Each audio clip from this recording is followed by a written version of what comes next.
So it is today, May 8th, 1985.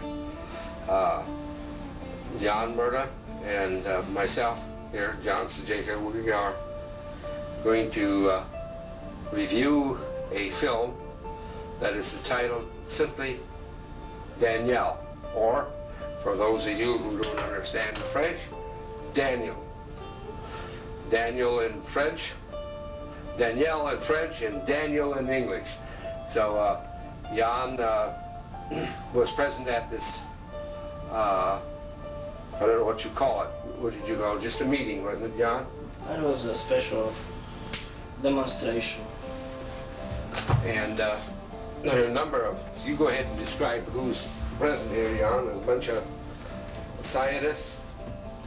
Yes, a meeting was called by the Association for Psychic Phenomena in Montreal, and the star of the evening was a young man called Daniel. The people who were invited are members of that investigative group, which was sponsored by Association of Professional Psychologists, and mostly people are employees of Université de Montréal and scientists from various walks of life trying to investigate paranormal. I happened to be at that time in Montreal, and they knew my interests, so I was invited to attend. Nobody knew what to expect, except that some unusual devices which defies the laws of physics will be demonstrated. The gentleman who introduced the evening is Mr. Gaston Brosseau. You can see him on a picture here. He's a clinical psychologist, chief of psychology at one of the Montreal hospitals. The Daniel, who will be a main performer and a star of this demonstration, is his patient for many years. Gaston knows him professionally for the last 10 years. As far as information we received about Daniel, he is 29 years of age, French-Canadian origin. All life lived in one area of Quebec, and for 15 years of his life he was in various type of institutions. And according Gaston, he is not fully recovered and is still being seen as a handicapped person, and under the Quebec law he then is not allowed to, because his handicap is mental. That's Danielle there. Yes, he's not really doing his own... He's 29 years old, real nice looking young man, isn't he? Yeah, he is. Anyway, the Gaston is his guardian, and Daniel doesn't do anything on his own except via Gaston. And Gaston translates sort of some of his experiences, because Daniel, I guess, speaks in a very local Joule, which is very hard to understand, even to people who speak French. And Daniel... Is it a very poor French, Jan? Yeah, it's one of the dialects, you know, of a small region, and it's not really something you'd be taught in school, you know. Anyway, Daniel doesn't have any specific schooling, as I understand it, but he's a very intelligent young man nevertheless. People, as you can see, are various age and sex, and all are intensely listening and expecting something to see. There are people among them, Dr. Graf, who I work with for me, and a friend of mine, Chris Bird, who just happened to be visiting me, and I took him with me. Gaston is giving an introduction as to how it all came about, basically saying that... This is Gaston then? Yes, I've said so. 10 years ago, somebody told him that Daniel builds all kind of little things in his garage, and he paid no attention to it because he's really a psychologist, not an engineer. But then one day he sort of went and saw what Daniel built, and he was rather intrigued because it was obviously a very peculiar sort of contraption, and he since then tried to explain what Daniel is doing. His devices, which you will see demonstrated, were investigated on many occasions. According Gaston, there was at least 2,000 various individuals who have seen over the 10 years the Daniel things, and about 50 professional engineers who on various occasions investigated his devices. Engineers from, for example, Quebec, which is the largest hydro sort of outfit in Canada, spent constant amount of time trying to build the same devices he built his Daniel assistance and advice, and they did incredible measurements on his units, and they all are, to say at least, baffled. The evening today was to demonstrate the devices again to the interested group of people in hope that with their special interest in a field and training they'll be able to unravel this mystery. Daniel is taking first of his devices he built, and it's a very simple perplex mounted circuit where you have a bulb, as he points just now, as you can see, flash bulb, then you have a battery source, a switch, and a wire. What is interesting about the wire is that there is only a connection from one side. The other side ends in an open circuit, and you can see these two coils are completely sort of two coils here, non-connected, but nevertheless the unit is operational, and when Daniel switches it on, it simply works. Now, there are all kind of theories. People try to come out tuning, of the coils and all kind of things, magnetic conductivity of board. Anyway, all that was obviously many times disproved by the tests, as already mentioned, by all these different engineers. And the problem is simply how the hell it works. Daniel clearly explained that as far as he is concerned, he doesn't know himself, and that he builds it because he feels that that's how he builds it, it will work. And it has standard components in it which you can obtain in any Radio Shack, and most of it is salvaged from different junk material. You see, he switches it on and it lights, yeah? Yeah, okay. The bulb is on. The bulb is on now.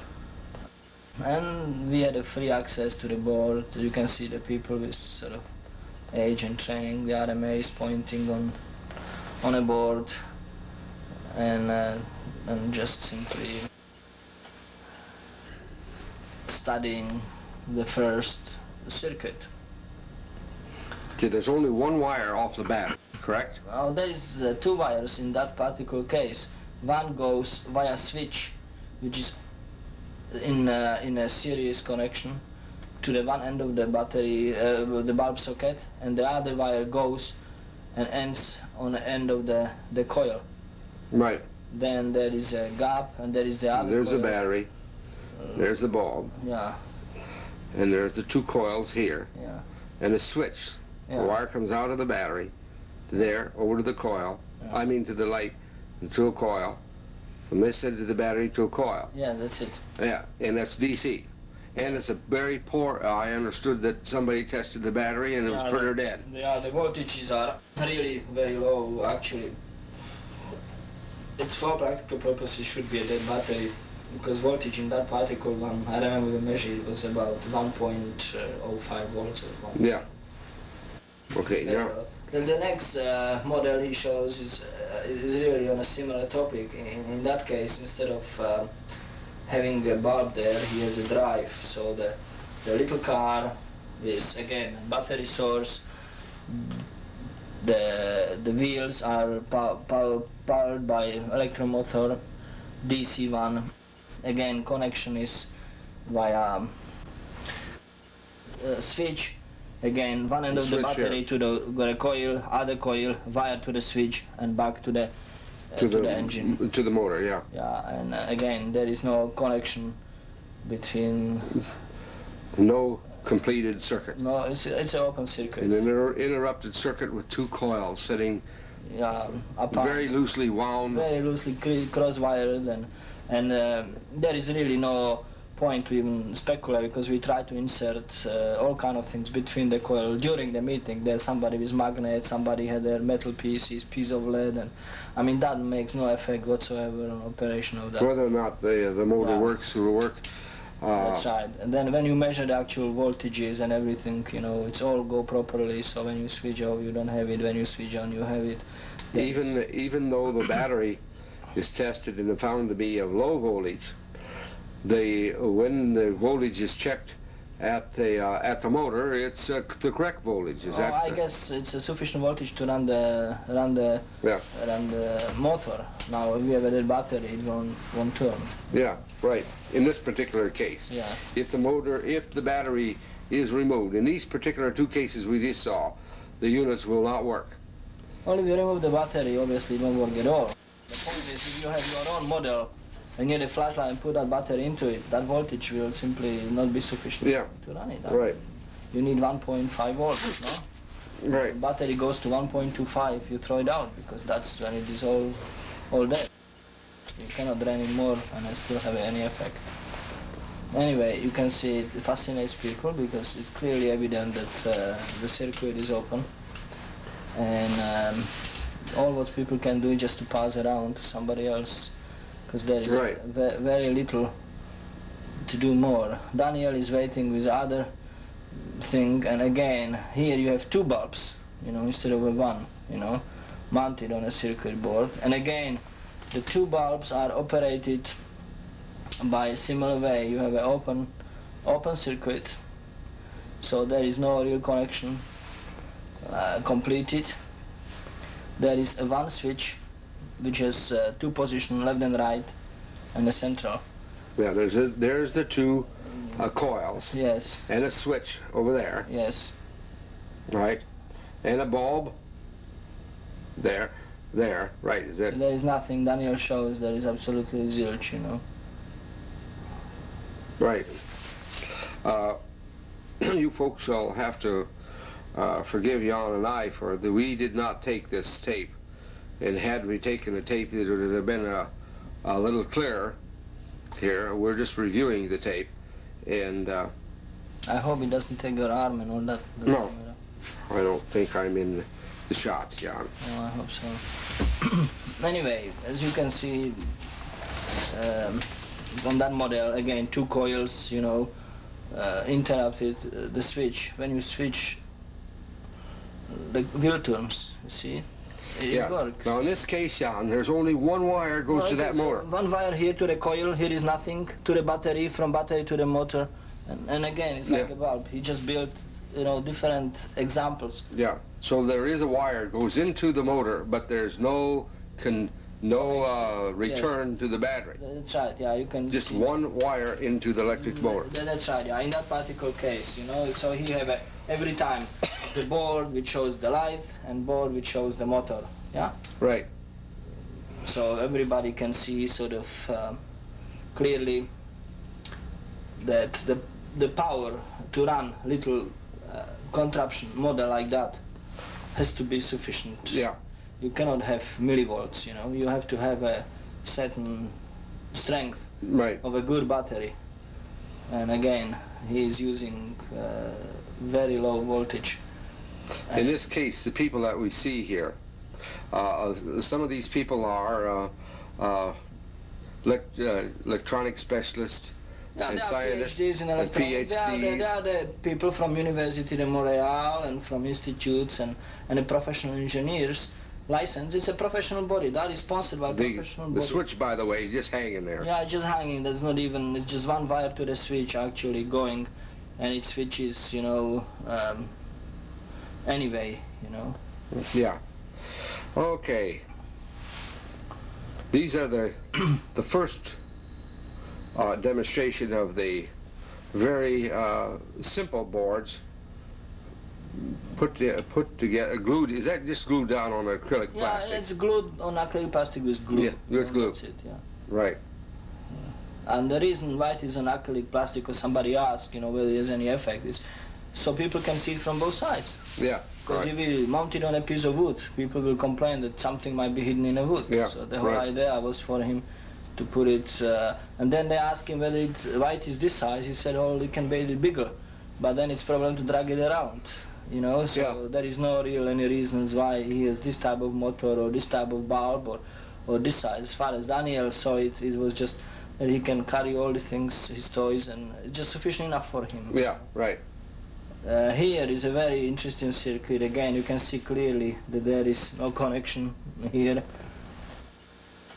He has two bulbs on a board, and he controls them with one switch. You know, again, when he switch it forward, the one goes, he will switch it backward, the other goes. But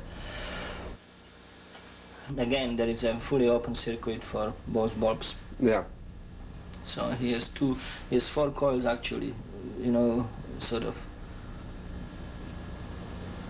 We'll try for that. each bulb, you see. You have two bulbs ahead, and each bulb has a wire from the coil, and that coil is open yeah. to the battery, and it yeah. goes all via one switch, which is two-position switch. Gives a single switch gives the ability to function. One switch here switches this bulb on that way it switches the other bulb on. See that, and that is open circuit from each side, yeah? Yeah, right. And the bulbs are connected through a central wire. You can see they go like that. Yeah, they make a kind of a V. V, and they are soldered together. See, they come around from the coil. So it's like a sort of a U there. X. A U, you know? Yeah, like an X. Yeah, right. See? So it should not work at all, because right. the wires are soldered together. So if you switch it, they should both go on. Right. Go on or go off. But right. That is not the case.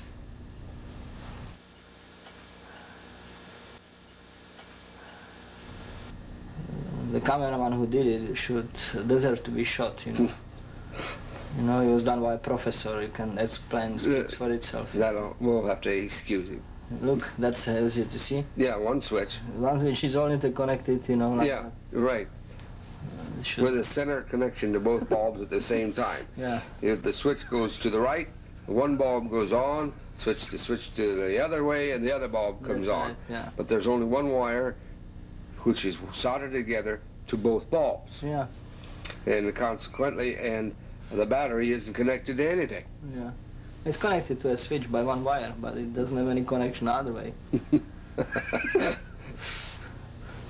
And again, it's sort of... Here's a gentleman trying to figure out the motor. His PhD is getting smaller by the moment.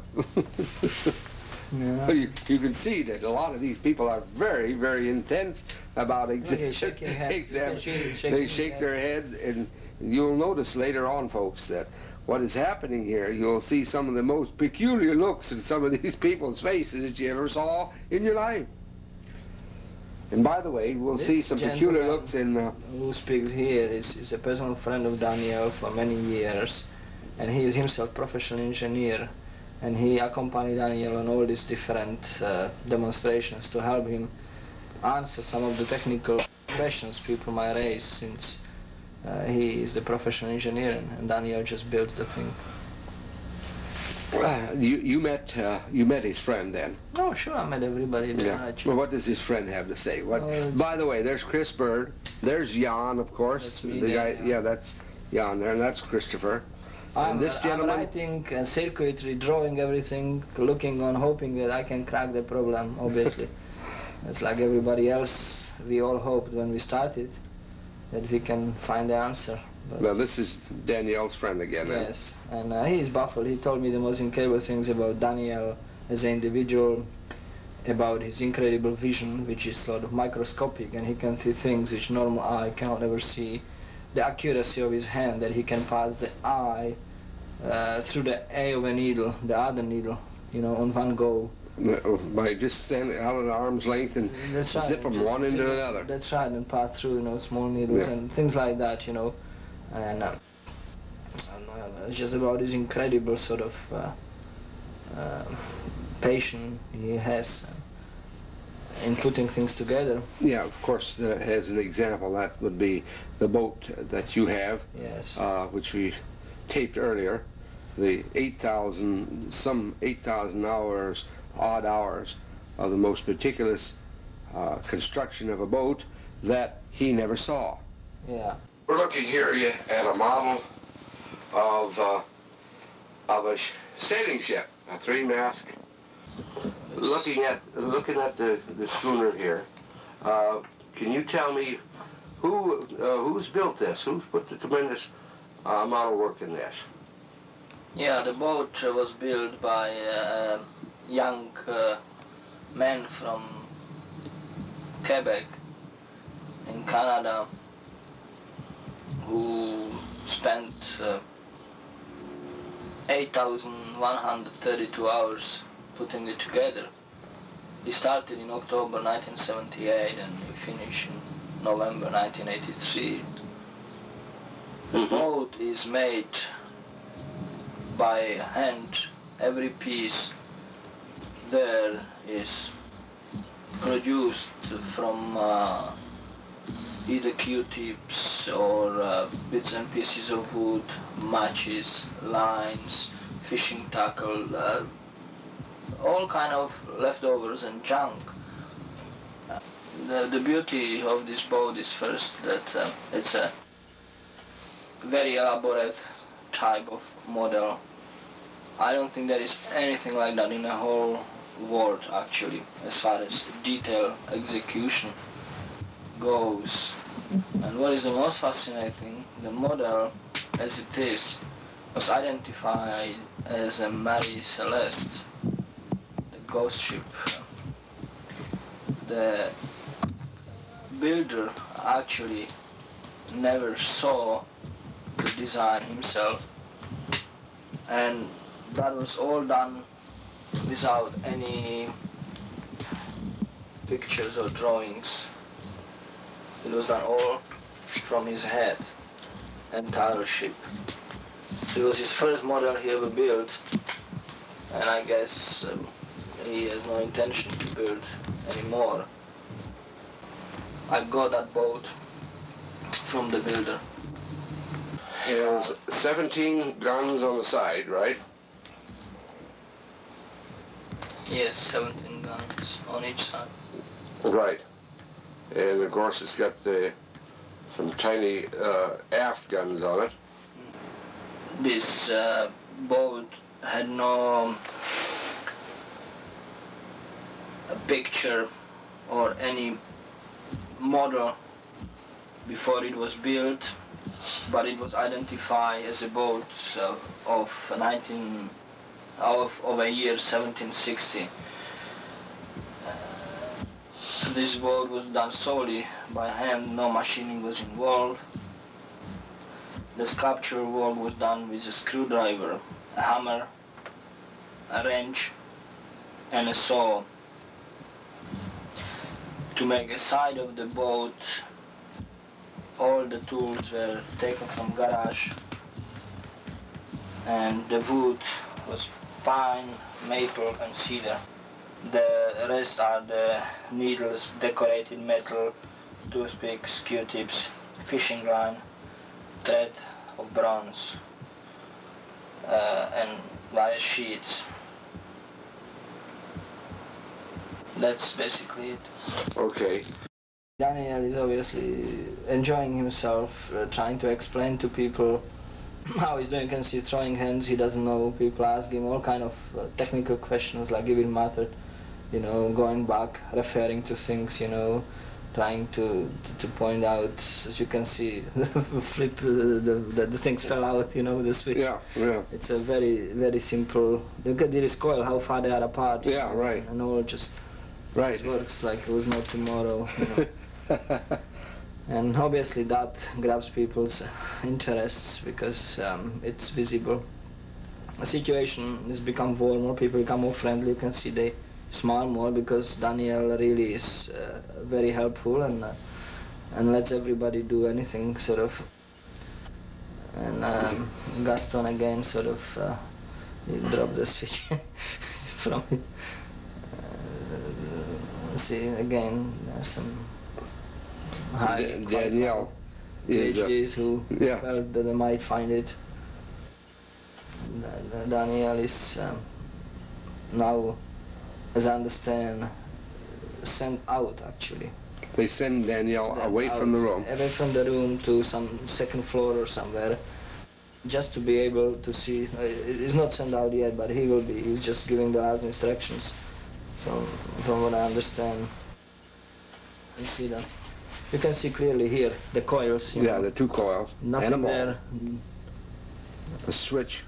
Switch from the wire here, yeah. From a bulb here, you know, but a coil and coil there is nothing, yeah. Right. So it's just done wire to the switch, from here to the battery, from here to the coil, nothing here. Yeah, right. Correct. Very simple circuit. Yes, very simple, and there is very little you can really sort of do. You can look on wires, you can look on everything. It's a standard soldering. What does he make those coils out of, the little teeny coils? Just the ordinary sort of rubbish wire which he wires. There is no real sort of... Make them out of the core, the paper. There's no core inside him, the air core? No air core, nothing. Just piece of little paper, hollow paper. I probably feel what it takes is a pencil, wrap paper around, you know, wrap some wire. It's crisscrossed, then it turn it around, you know, so the both ends are screwed together. Yeah, here now Daniel is bringing out the one that really shakes up the people. Now this is the first of the more complex units which we have not expected, but you can see again all the wires are coming from one center, connected. Again, one end goes to battery, other coil, then there is nothing, and other return goes via 4 switches which are connected in series. Yeah. You know, and this unit is really a mind-boggler because Daniel can switch any of these motors in any order, each individual switch, you know, or all at the same time and all that stuff. From a practically a dead battery. Yeah, but still there is no connection to start with, and if this connection is totally useless because it's all shortened and it's open circuit on the top of it, you know, so I mean, you can have as much battery power as you want. If you have that connection, it won't work anyway, so what difference it really makes. Right. You have to remember, there is no return on a motors, you know, there is on one end only connected, there is no interconnection between motors. It's all connected from one center point, you know, via open circuit from one end. Right. And via 4 switches in a line. Yeah. So it's sort of, what the hell that should do? I mean, anybody who understands electronics will laugh his head off if somebody present him with this type of design. Yeah. Because all what you can use it is as a paperweight, really, if you look on it, you know. It's a knowledge we have. Now these things do work out of Danielle's presence. Well, it works all the time, whether Daniel there know or is there, or whether he's doing it or somebody else. Actually, one of these boards was sent to Germany for tests, and it was the same. There was no difference, you know. You worked in Germany away from Daniel. It works away from Daniel here too. Daniel will be out, and we all play with the units. Yeah, to people who really want to protect patents, they need to learn Danielle's thing, because nobody can duplicate his apparatuses that they have tried. I mean, he is the professional people. You have to remember, if you become professional engineer, you have to go to universities and all that stuff. And there are people with experience. They are not the youngsters. They are all people in their primes, you know, who hold high positions probably in their works, you know. Yeah. And you have to remember, Daniel is handicapped by the law of these people, you know. It's just... So they've said he's handicapped. Yeah. These same people who... Not only that, he's handicapped by the law of the country, you know. Yeah. Because he's paid as a sort of he's on a pension, no? As a disability pension, no?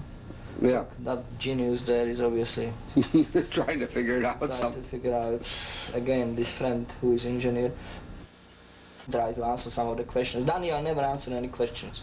If Daniel is asked something, he refers it either to Gaston or to his friend. Yeah, what's this gentleman's name?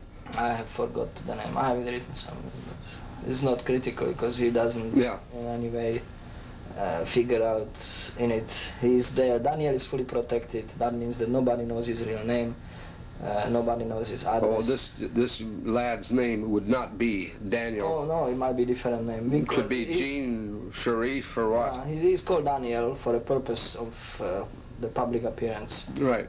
And that's it. And for protection of him. And Daniel has a very fragile personality, and it took them many years before he was able to even talk to people. This is only in the last 3 years that he was able to actually go out and show his toys.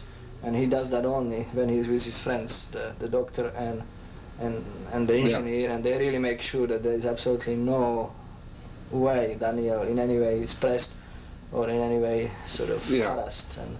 And people who want any questions, they have to write it on a piece of paper, leave it with the doctor, and that will be answered later. But there's no way you can do more. As you can see, that man is rather amazed, you know. Yeah, right. I think he practically looked like he was talking to himself. That's right, yeah. And obviously there is never-ending surprises from Daniel.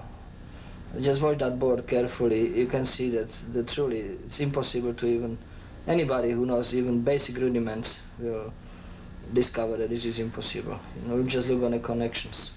You know, look on that whole hilarious thing, you know. Again, the batteries, when you measure them, have very low power, but you get 4 motors and they all work. Look, 4 switches, they are all interconnected through the one wire, you know.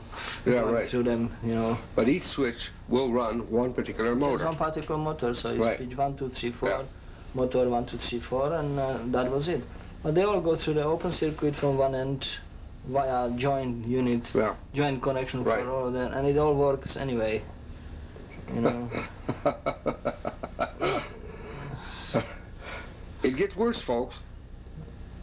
So you can see switching them now. See, he's got a little propeller you can see on each little motor. You can see. See? He just turns one of these switches and some motor goes. Yeah, you can actually hear the noise if we had a sound of that tape on. Yeah, let's see. You can hear it.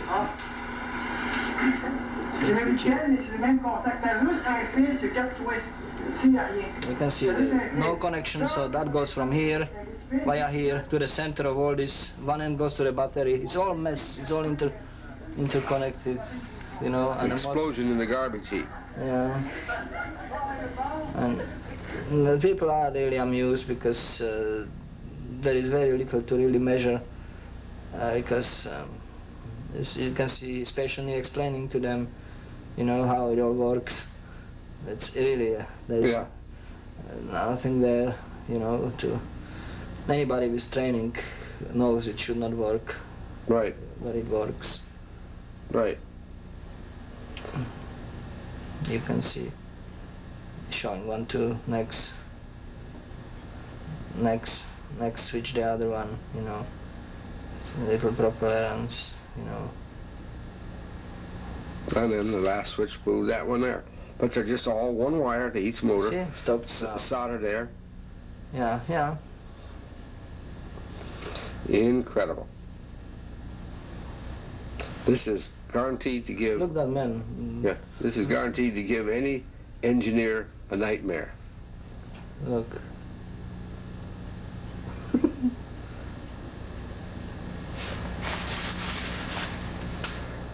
You can see. Little coil, little wire.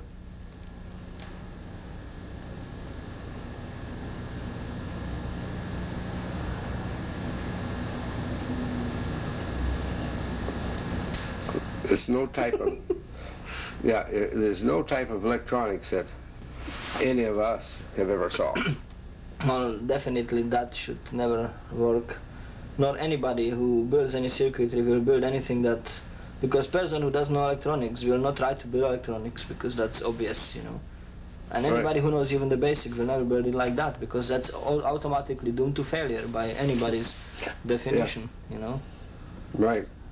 So whoever built it like that must know it will work before he builds it, because nobody will build it like that knowingly, because we know the laws of currents and electricity. Supposedly there are laws of electronics.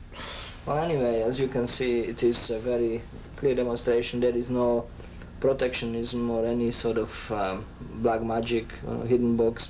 People are freely able to try themselves, speculate. Some of them took even their own devices there to measure, and trying to crack the problem. But obviously, as you can see, switching it on, you can see the little propeller. It definitely made impression, no doubt about it. And again, Daniel is patiently answering, because so many people are asking at the same time so many questions, In the meantime, the boards are all circulation, so most of the boards he shows are freely going around, and individual people just trying to crack it, Yeah. Try to understand what the problem is. Yes.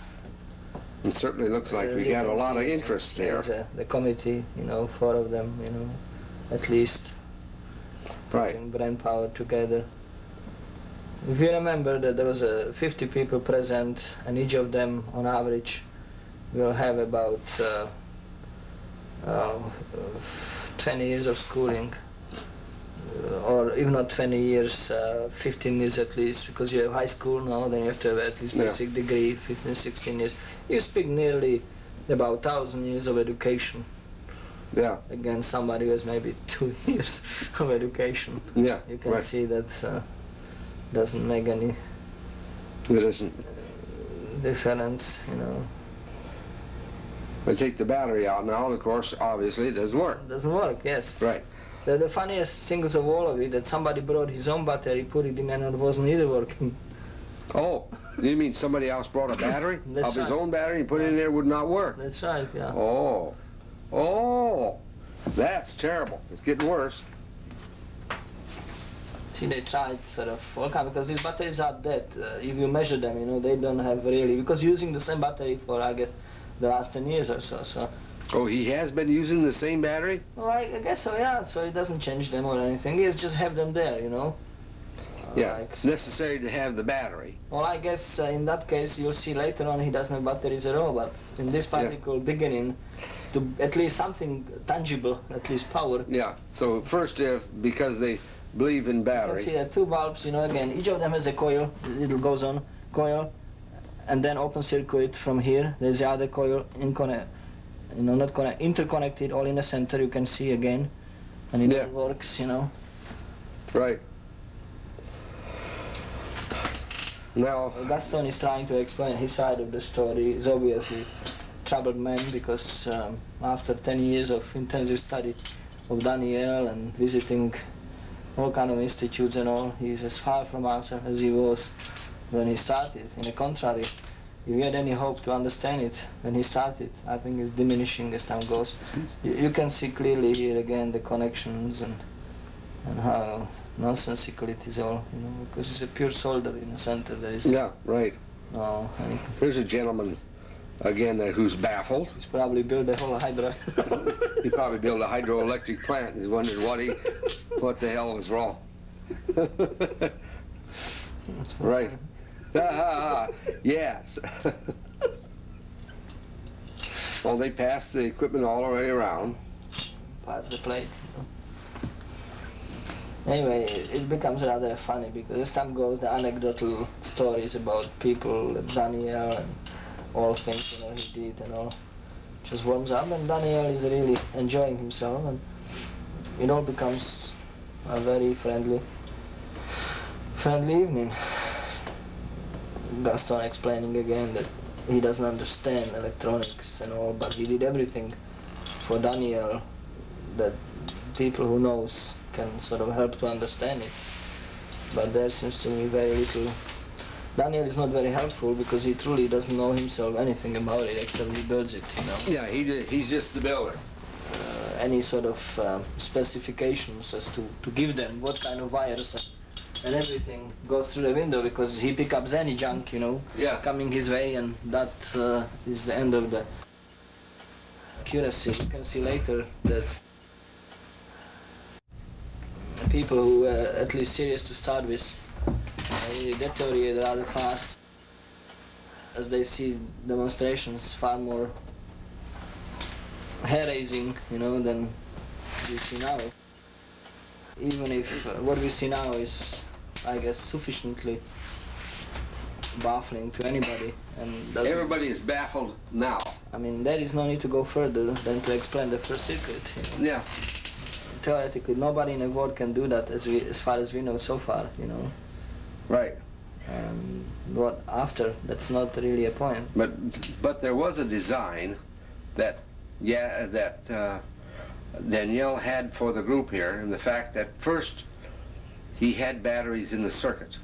Very shortly now, he's going to bring out... I think that is how he evolved himself, because these are the toys he built over a period of 10 years or so. Yeah. And he might start it with batteries first, you know, and then sort of pay more attention. Then he designs a circuit that runs all the things you see, but there are no battery, no source of power. Yeah, we'll get into it. Let's follow just the flow now, because then we have to repeat. As you can see, there is a discussion going on between Gaston and these people, asking all kind of questions, you know, and Gaston is really answering in a way where you can see this is rather amusing, because he's used to all these questions. You can see how they seriously sort of... But the point is that whatever one thinks 1 minute, he wrecks the next. That happens so many times that all what you do is you sit back and take it easy and just see it and laugh, you know. That eventually will end, and you can see people will be clapping and all kind of... It's like a show. Because there is... Another... It's probably again one of these tough professors, you know, who explain everything, you know, space shuttle programs and everything, you know. Right. And you can see the amazement on their faces, you know. If Daniel produced a circuit in a school, he will be... There's Chris and Jan, of course, next to him. And the gentleman to Jan's left there is Dr. Bernard Grad. As you can see, there are really all kind of people, younger, older ones, but they are all highly trained people, very intelligent and very observant people. Christopher Grad is asking questions, trying to find some more informations, and we all are listening, you know, but the whole point is that while we are talking, you know, look that man, how intensely he's watching it, you know, he could eat it if he could, you know, and he thinks he has a microscopic vision, you know, and that there will be something he will be able to see, and obviously. Right. What is the most striking about all is that simplicity of a design and a clear presentation. You cannot really sort of let that go, you know. Yeah. Never mind. Again, his friend engineer is handling, as I said, the friend handles all the technical questions, Gaston handles all the personal and a sort of administrative considerations. Yeah. Mm-hmm. But I don't even remember what was said. I know that Daniel has all kind of interesting things, and one of them is he can sort of... You can see Daniel was sent out, and it was all working while he was out, and they call him now to get in back, because there was a certain feeling that see whether it works in his absence, and obviously that all was... From the parapsychology aspect, then they assumed that if Daniel was away from his equipment, he might, being in the proximity of the equipment, could influence the... well, I guess that was one of the things. That was one of the things. So by sending him out, they have answered their own question, that he was not present in this, and the equipment still worked. Yes, okay, it's obvious that Daniel's absence is not in any way relevant to operating all these instruments. And Actually, I had experience when we had a intermission. Everybody was chatting in the corridors. I was looking over these instruments on a table and nobody was there. And some of the instruments were not even shown, so I had no idea what they're supposed to do. And there was a switch on one I pushed and everything started to move and it scared me, so I immediately tried to switch it off, but it was a two-position switch. So I overshoot a neutral position and it all reversed, and started working opposite all these mobiles and all. And that was again one of the things which had visibly no power in it, and it was all again meso wires and everything else. It was like a dead piece of junk which suddenly came to life, and that was something I had no idea what it was. Nobody showed it before. Nobody was even in a room, and I just sort of put it on. So that thing works. If I'm sure that if Daniel sort of lost that thing and somebody found it, they think it came from Mars because it will work in their hands and nobody will be able to sort of find out the answer. Gaston is explaining something here now. Well, Gaston is explaining sort of all the different tests they did on Daniel to isolate, if possible, the nature of the thing. They stripped him naked, and they built one of the circuits in one of the labs in Quebec with their professional engineer next to Daniel doing exactly the same, building the simplest circuit. They all get measured amount of wires and everything the same, there was no difference. But obviously when Daniel finished, it was working, and the other man who finished, just nothing. Yeah, Daniel's worked and the other gentleman didn't. And Daniel did that in his socks. Yeah, I was doing next to each other. They worked in the same table in front of all these people, There was no real mystery into it, Again, this is one of the first so-called real mysteries, in a sense, that it doesn't have even power. This so-called power supply is a completely incomprehensible mess of wires. They are all crossed to each other and sort of short in every which way, interspaced with pieces of stone around which the wires are wrapped, human hair. There are actually raviolis used to wrap the wire around, some spaghetti and macaroni. Macaronis are using to fill the inner paper tubes, around which the coils is wrapped up.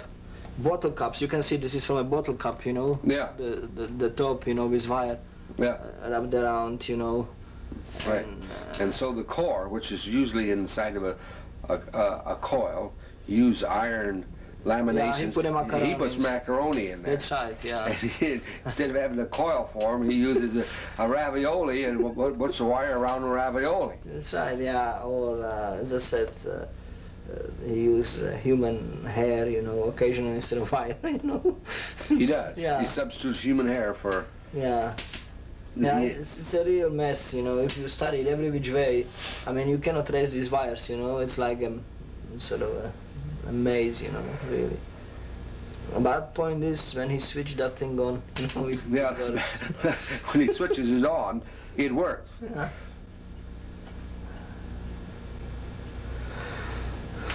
Just think what he could have done for the atomic energy.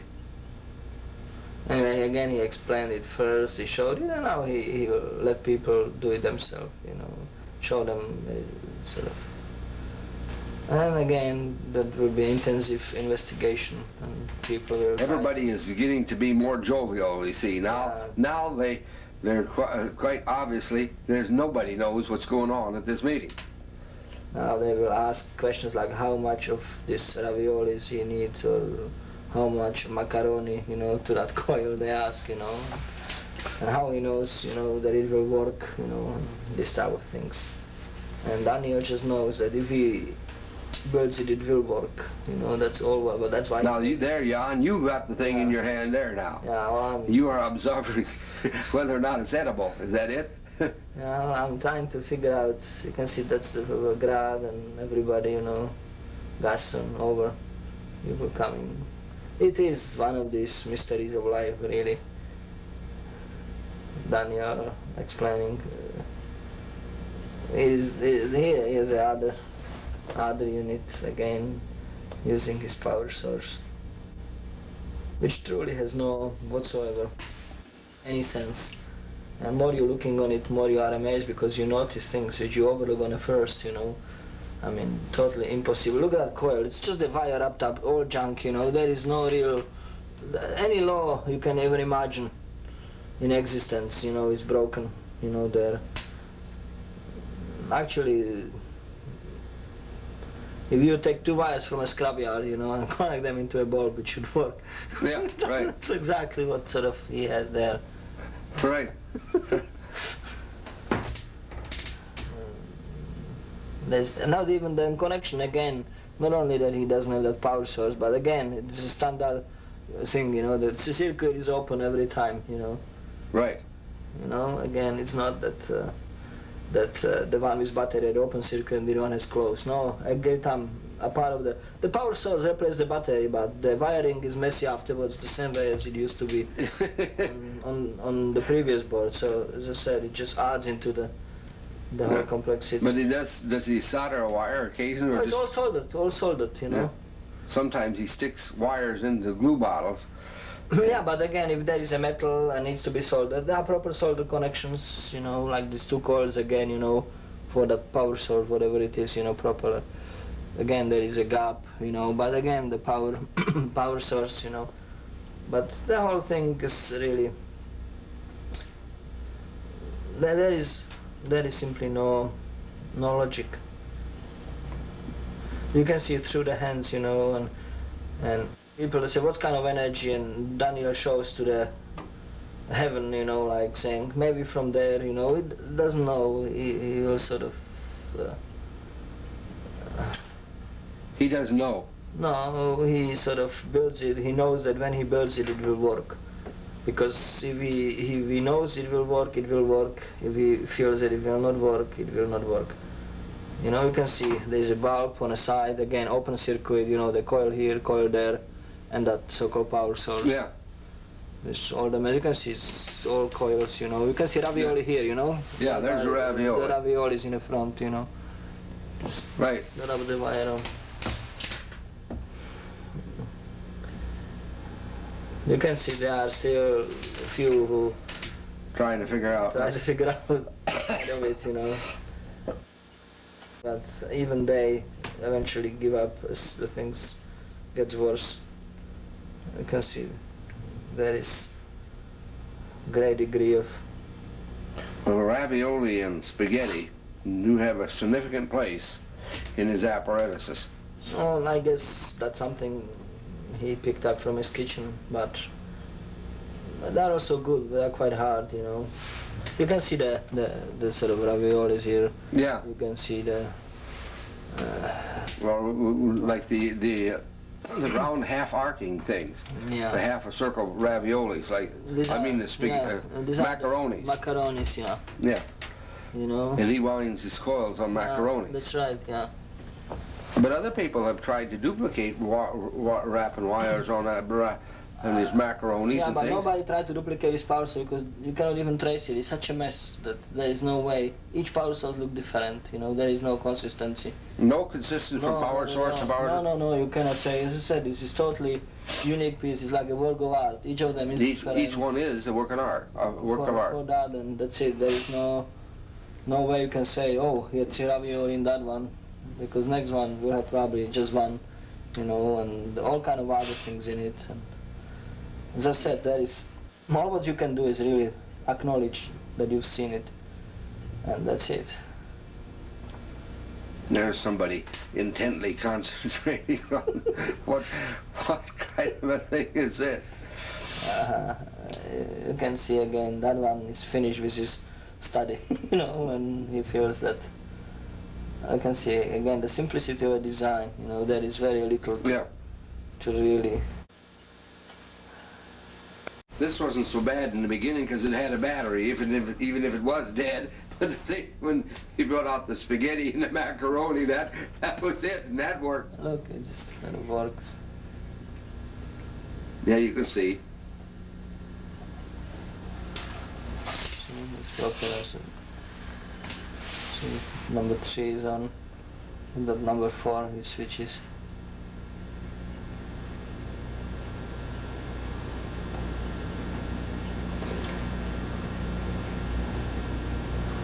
See that gap, there's nothing there, you know.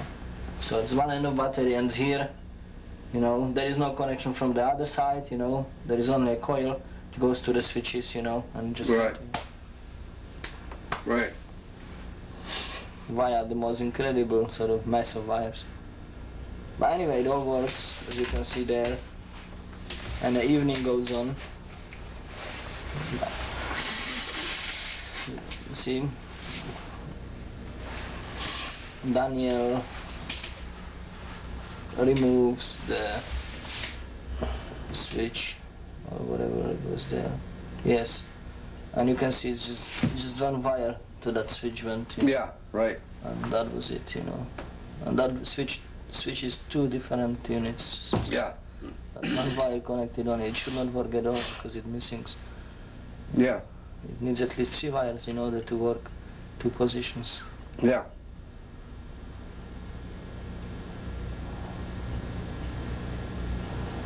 You can see that there is a certain degree of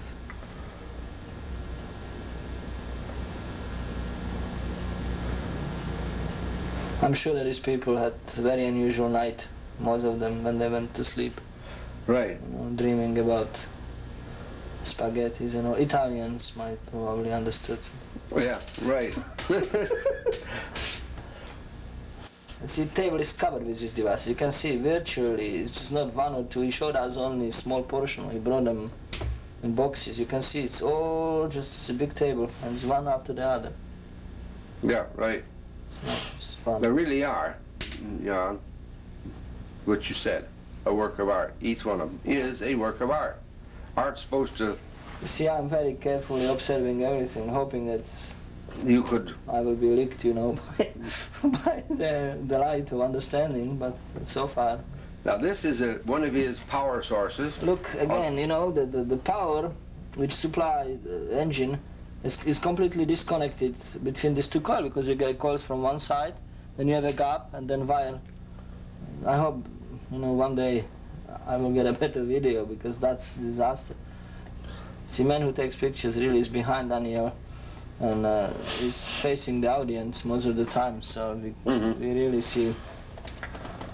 You can see anyway. Yeah, you can see there's no connection between his power source to the motor anyway. That's right, yeah, it's completely, that's what sort of makes it interesting. And not only that, he doesn't have a battery. This is his so-called spaghetti power. Spaghetti junction. You can see the coil here, there is no... Actually, as Daniel said, the advantage of this thing is you can keep the battery at home in warm. Yeah, and right. the car outside. Yeah, that's what he said, huh? Yeah. See, that one is laughing now, scratching his head, and he was really one of the most attention-paying, you know, investigators on a beginning. It really gets rather hilarious, you know, because to really prove even something worse, there's that one switch, again with 1 wire, and you have 2 people, scientists from audience, and they are asked to put that switch to the front position. There is no battery, nothing. When he switched that switch, here it goes across the board. So you can see it has to have a power, you know, you have to run that. Single pole, double throw switch. No battery, you know, no connection between them. And if they are, see, here is the coil. Yeah. And here is a coil. There is no connection. The same is true from the other side. Yeah. And just 1 wire on a switch, and no battery in it. And here it. And there it goes. Now they switch the other way, and it goes the other way.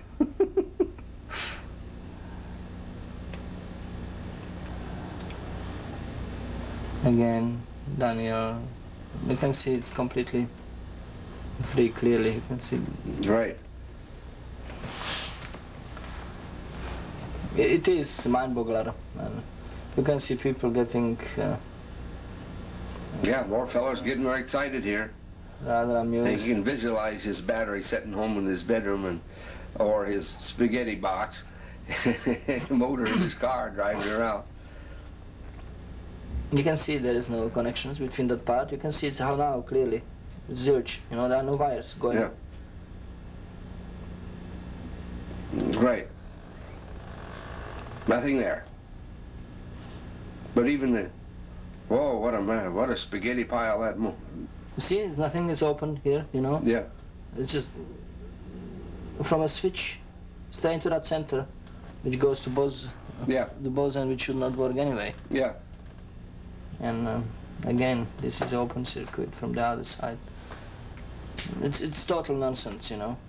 Any which way you look on it, if you... That's Bernard Grad. Stressing his point, trying to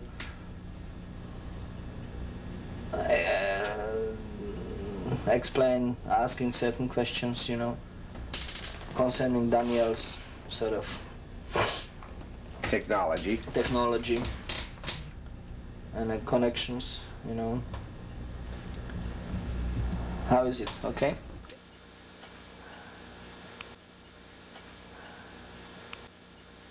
Anyway,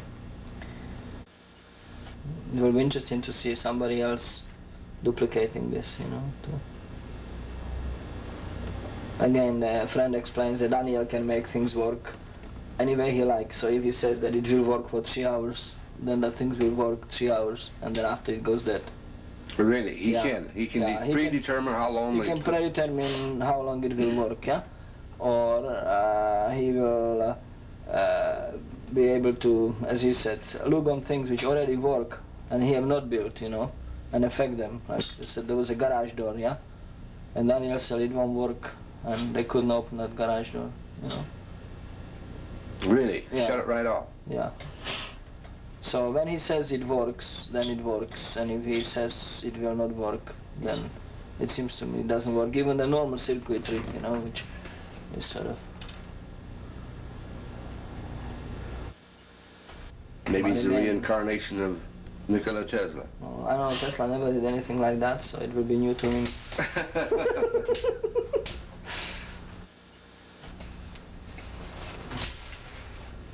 Anyway, some of the things, you know, look on the car, maybe they show a better shot of it, but again, it's all self-evident, you know, and more you look on it, more impossible it really becomes.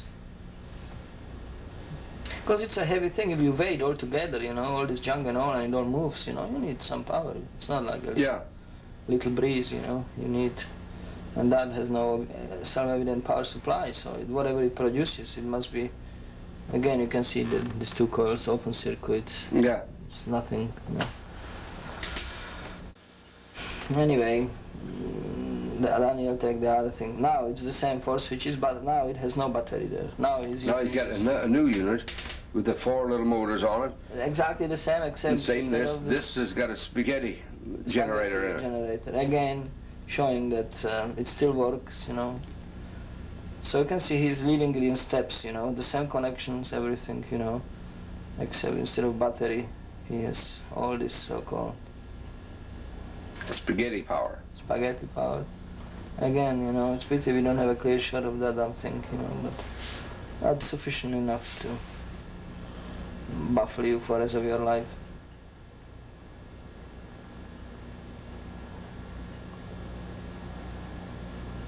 Again, all the attempts, you know, to explain it by fields and transmission and resonances failed. This all was tested and tried, and it works in any medium. As again, if you measure the voltages, it gets right voltages. Everything is as it should be.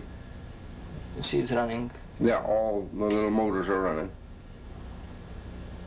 Then it's coming out of the spaghetti. Yeah. Then the ravioli and macaroni. Again, it passes it around, you know. People are don't even bothering to go for it now very much. They know that. Yeah, you can see that initial sort of reservations, you know, turning to laugh, you know. People really start to crack, because the only people who like to discuss are housewives, I guess, you know, and the women, you know, yeah, who might have some, because they are closer to raviolis, I guess. Yeah. Might be something in it, we don't know. Yeah, right. Right. Actually, if you can make it work, you can at least eat it, you know. Right. Right to the pot.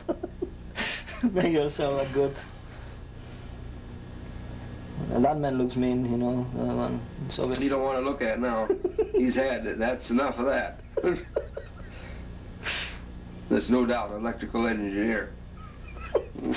That's probably quitting his job to become a traveling salesman.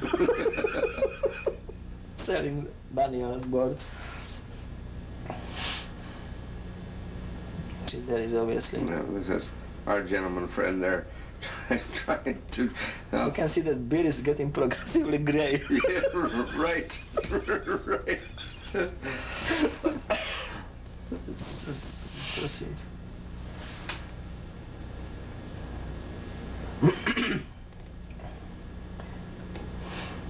See, throw hands, you know. It definitely is a devastating experience for people who know. See, he's showing there is no connection, and it still works. It really is a shocking experience to see that.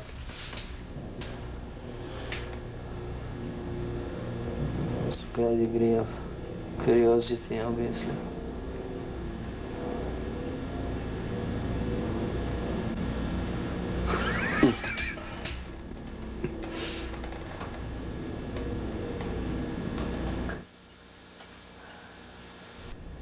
Daniel is explaining something here again. Yeah, he's being asked all kind of things, you know, specifics, you know, mostly, you know, why this and that, and he's just sort of, he's having fun, you know, he's sort of telling them, see, I don't know, when he throws his hands like that, he usually says, who knows, you know, he doesn't know himself. People ask him questions as he was a god, you know, and he doesn't, he's the dumbbell, you know, he truly doesn't know one thing. You know, yeah. You ask him anything, now I know. I'm just uneducated, handicapped person, he will say. Ask the engineer and point to his friend or somebody else. Yeah. They just sort of.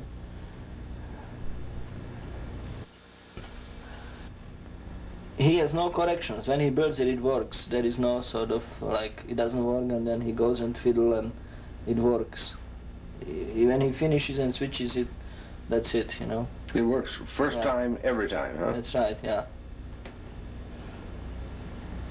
He's using soldering iron. That's the only instrument he has. He has no voltmeters, ohmmeters, oscilloscopes. Absolutely nothing. Right. Now he's coming out here with another motor, another little car. You watch that carefully, you'll see that there is absolutely no connection. See the coil, see this is just zilch, you know, absolutely nothing. You see? Spaghetti power again. Spaghetti power, but this one is totally, if you saw it in half and put one end on one end of the table and on other, it should work. Look, there is absolutely nothing between that part and there is just zilch. Clear. There is no whatsoever. It's like two parts of a horse, you know. Yeah. The tail vigor, you know, when you pull the tongue, but it's nothing between. It's like that mysterious woman you hug in a saw and you move it. Right. In this, and she the woman in the box. You saw the woman in the box. It's exactly the same thing, you know. Except you can see it's just absolutely nothing. And it works as well as everything else, you know. And again, there is no power, obviously, and whatever is connected, it's better if it wasn't, because it horrifies you how badly it is. Look on that, you can see it. It's absolutely, by every time somebody steps into that dumb thing, you know.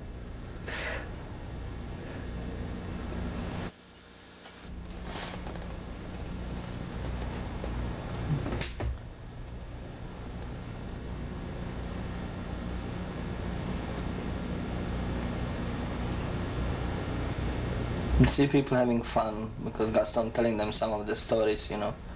Daniel had, you know, his different people when they demonstrated it to engineers and all. And he was actually telling the one about engine at home and car on the street, you know.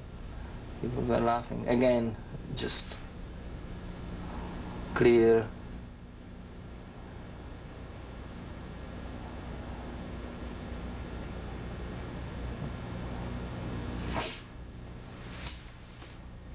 Did he ever build any bigger power units than this? According to Gaston, he could, but he doesn't build it for people. It's his toys, and that's his size, you know. Yeah, that's his toys. That's it. People wants to see them, that's all. He's not sort of doing it for himself. He's just, look. Yeah. You know, Gaston, I should shoot him. Grad is rather amused. Yeah, Grad is now in a state of fright. Right. Right. You can see it now for a second. It was clearly sort of. Yeah, I truly couldn't hire that man who made that movie, even to clean the lenses, you know. Again, the same story, you know. Here it goes, you know.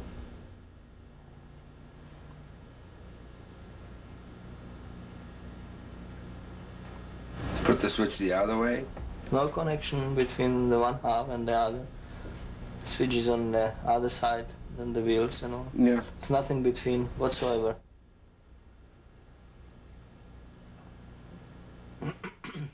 There is no battery. You can see clearly, you know, the mess on the front, you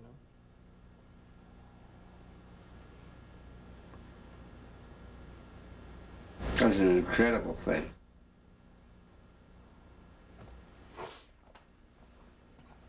Incredible. Now people have watched him make his things and they work. Yeah, that simple circuit was done. See, he's inviting people to play with it, you know. See?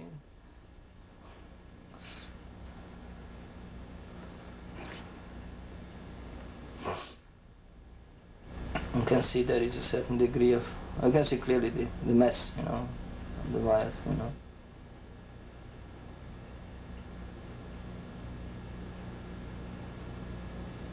That's a power supply. Yeah. This is a bottle cap, you know, from the old bottle. Yeah. Cemented in, you can see the...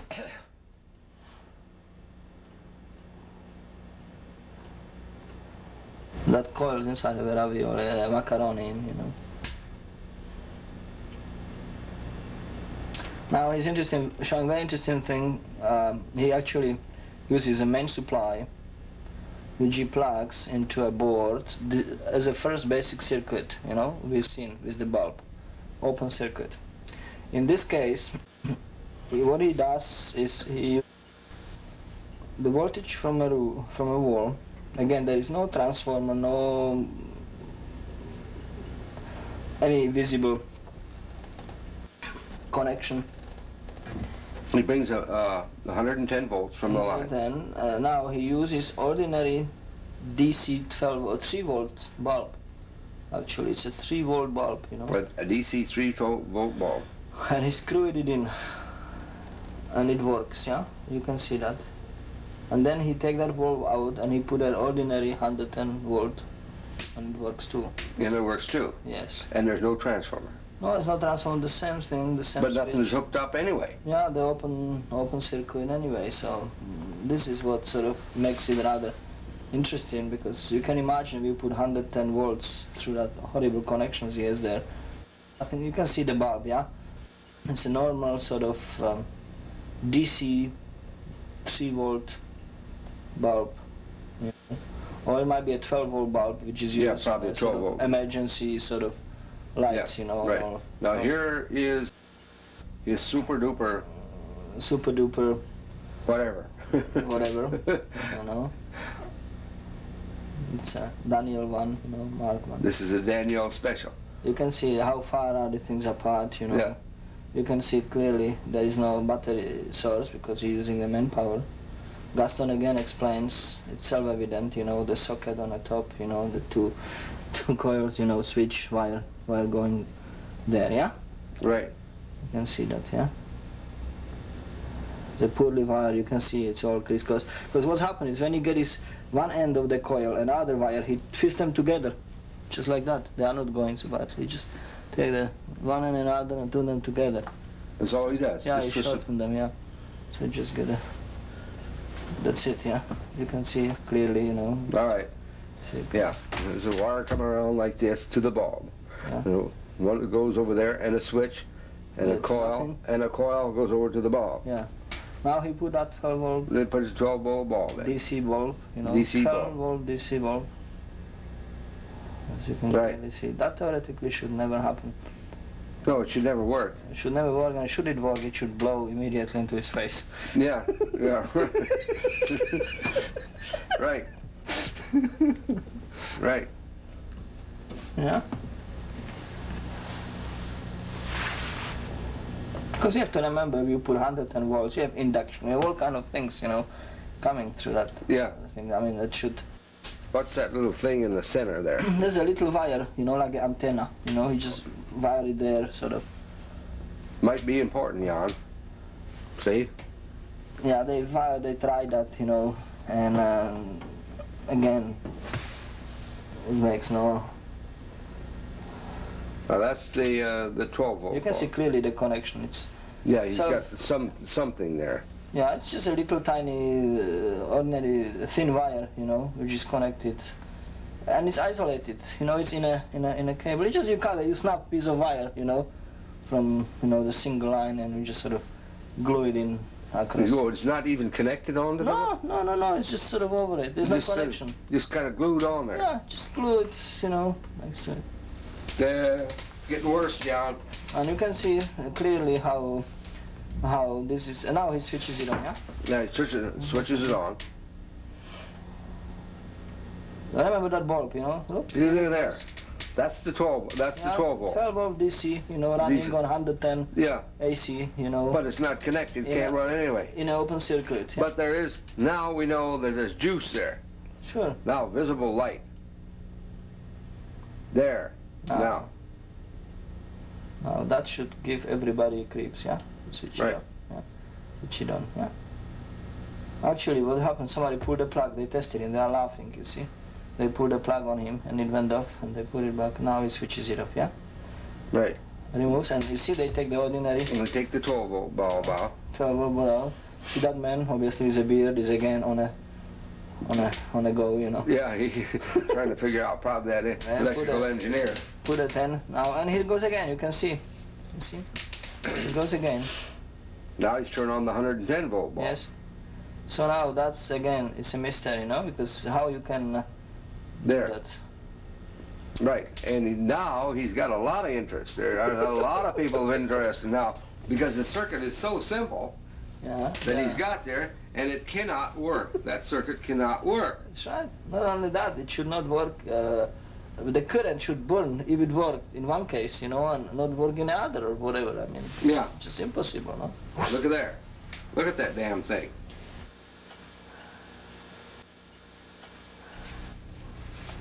Yeah.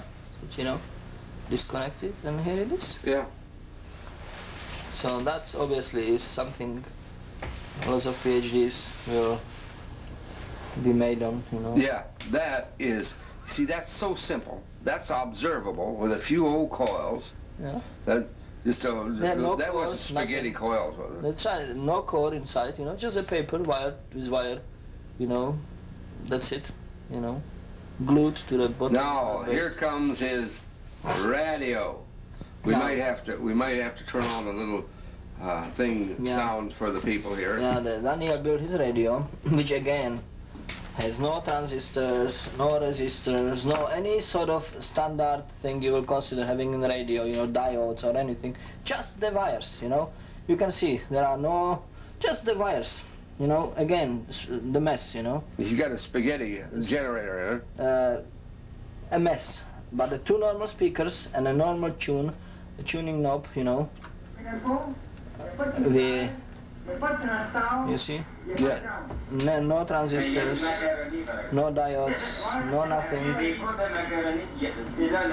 and But no power either. no. In that one, he has a power. He has two again, with with batteries and without. You know. Oh, he does. Yeah. Every time he shows. Oh, this has got two old flashlight batteries in. I see up there. Yes, you Right. can see. But again, body camera, the mess. You know, John. Jesus, look at that. And there is no even connection between that. Yeah, there's no connection to the speakers over there now. It's just the one wire. You know, that's all. Just one wire to the speaker, that is. Look.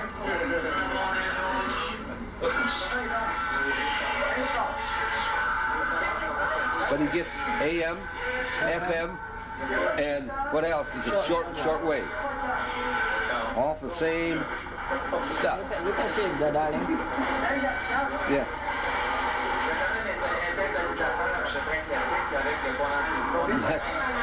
That's his radio.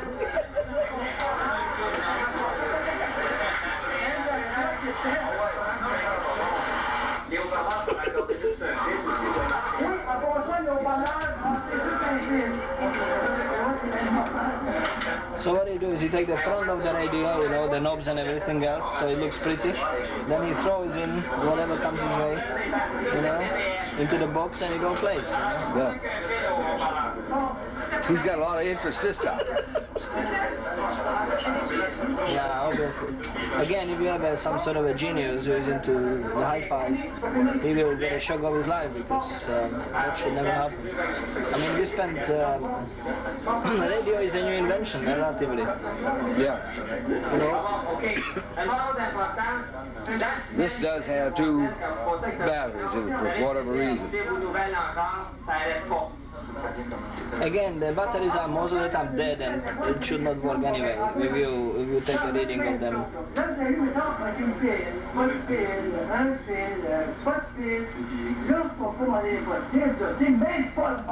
As you can see, there is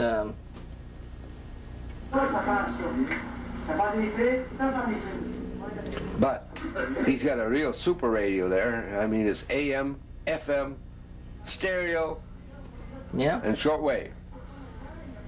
But again, you can see that this type of shortwave.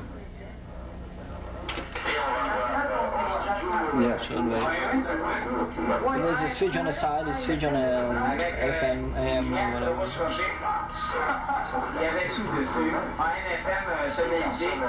Now watch.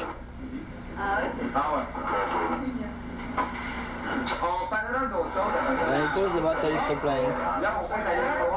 It was playing even when the battery was out.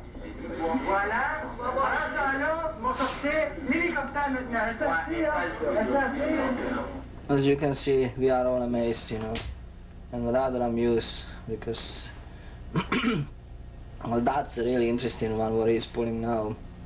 And now that I have to explain, he has built a control box. You can see that clearly.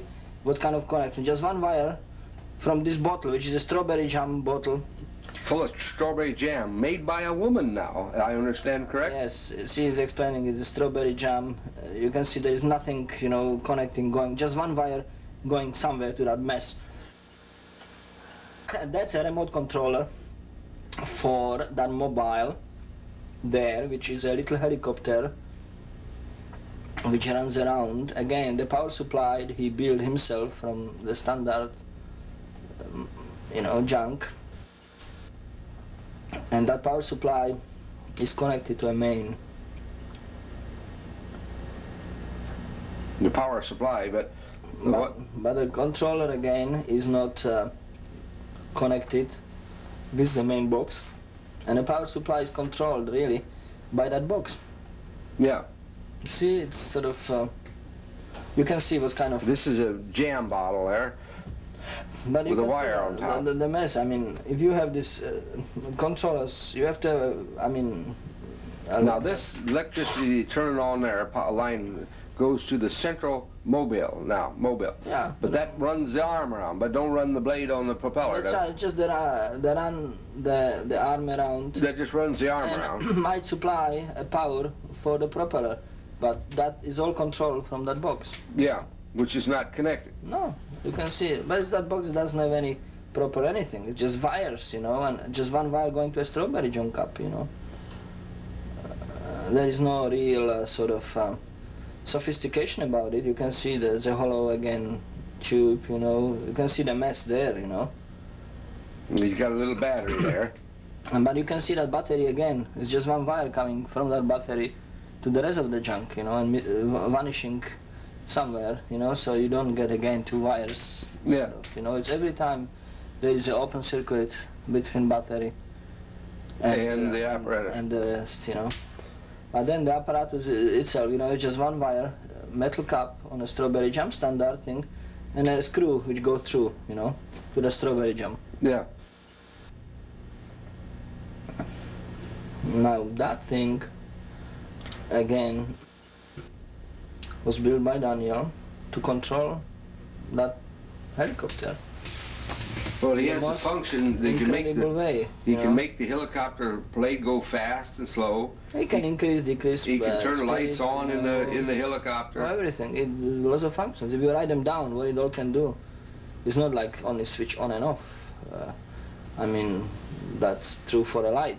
He has a helicopter, but he can start the helicopter by proper increasing power, so it just accelerates, you know, keep it constant speed, decelerate, you know, get really fast, stop, reverse the direction of a propeller and a mobile, so everything runs in opposite direction. Right. You know, so, and that's done by screwing that cup on that strawberry jam. There's a rod goes down into the jam? Yes, yes, yes. Yeah, it touches the jam, yeah? It's in the jam, it goes, the rod goes down into the jam. Yes, yeah, it's in a strawberry jam. Boy, I'll tell you what, science has really missed out when they didn't use spaghetti, ravioli, and jam and things like that. That's where we went wrong.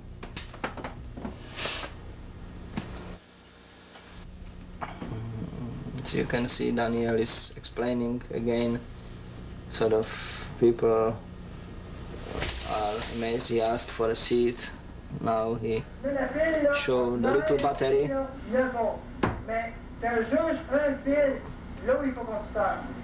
He tests the battery, put it in, you know.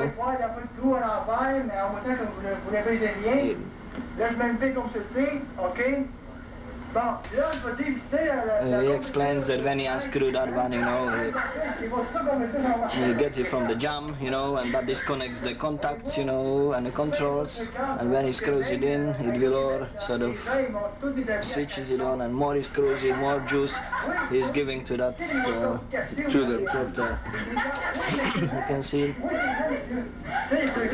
people are rather amused. Now he's just showing first. He's trying somebody else to do it. He explains the functions, yeah, what it will do, and he switches his units on, yeah. And nothing happened there until he gives, so he sort of... he switched something on there. He tests the battery by smelling it, yeah. He said it's 9 volt, you know. Oh, he smelled it like that and says it's 9 volts. Yeah. Right, that's a good way to do it. And he starts screwing that strawberry cup.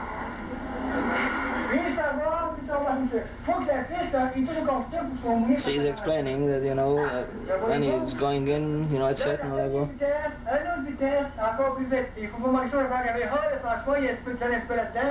He's a very good showman, amusing people, you know. Puts me in mind of Yuri Geller, tell you the truth. Yeah, screwing more. More.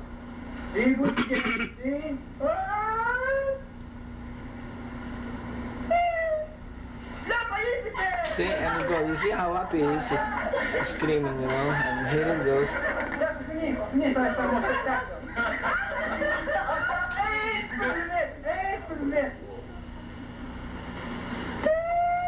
Yeah, then he makes it goes up. Makes it go down, and here it goes around, you know. Now pretty soon he's going to turn on the lights, ain't he? Yeah.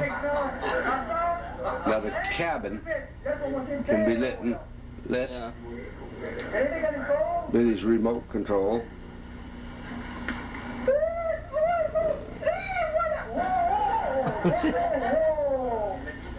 He switched the light on, you can see. You see? Yeah, then now the light's on in the little cabin. Right.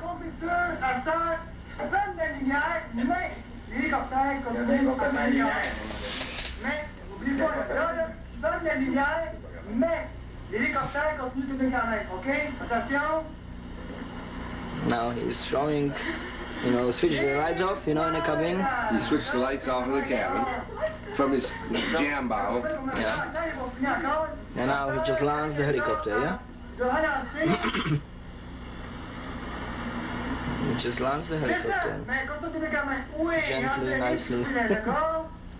I mean, he has to slow the speed of the mobile, everything, you know, and just stop it all, yeah? And now, put the power back, right vertically, and go opposite direction. You can see it. It's going now clockwise. It was going... Ah, reverse.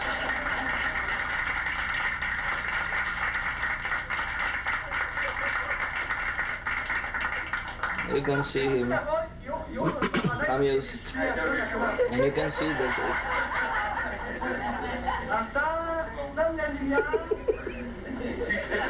you're fine tuning, you know. He's fine tuning his jam bow. Now we switch it off, you know. One hand screw, it stops. And he explaining sort of things, you know. Again, he starts it again.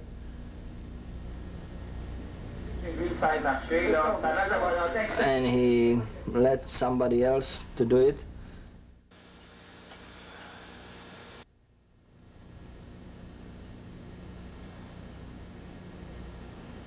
This is Gaston. Gaston is going to run it.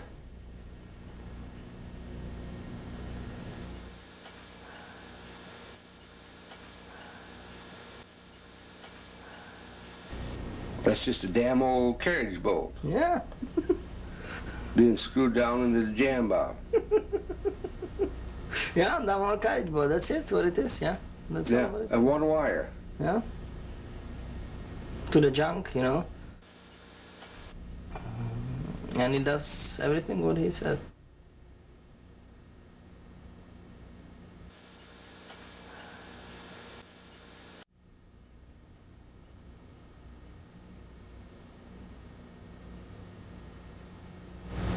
So you can see he's sort of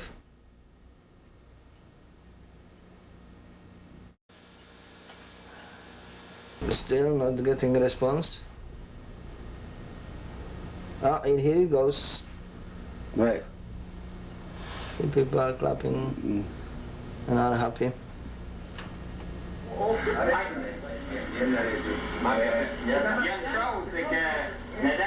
See? And here he goes.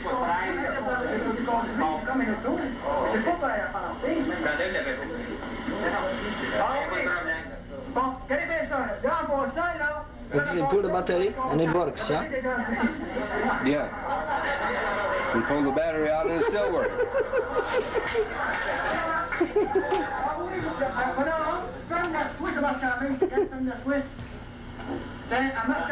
And he switched the power there, it's going too. And he switched the power off at the mobile. That's right. And now when they pull it, so you can see that all this... Yeah. Right. And you pull and switch this off and on the mobile and it still works. Yeah.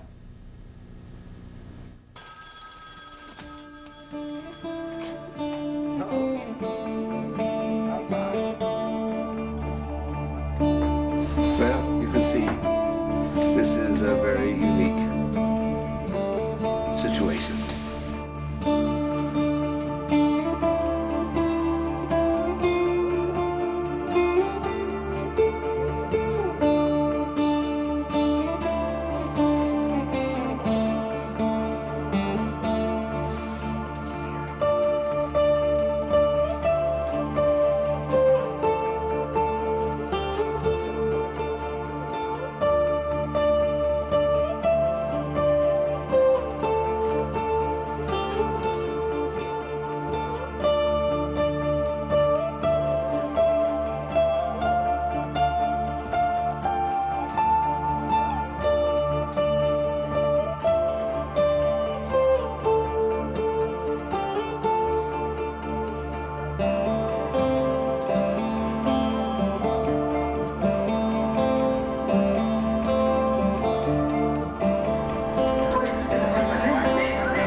Yes, it's Dr. Merta. I have a message to call you. Maybe the room is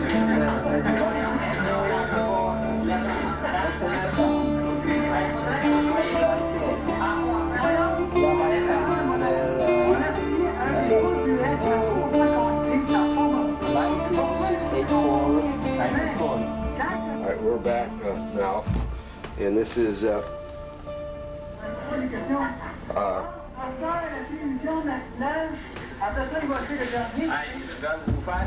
are we going to see now? What Daniel is doing now is he's putting together three different things. Actually, what they're doing now is making collection for Daniel to sort of... for money to help him live. Yes, yes, yes. Okay. So,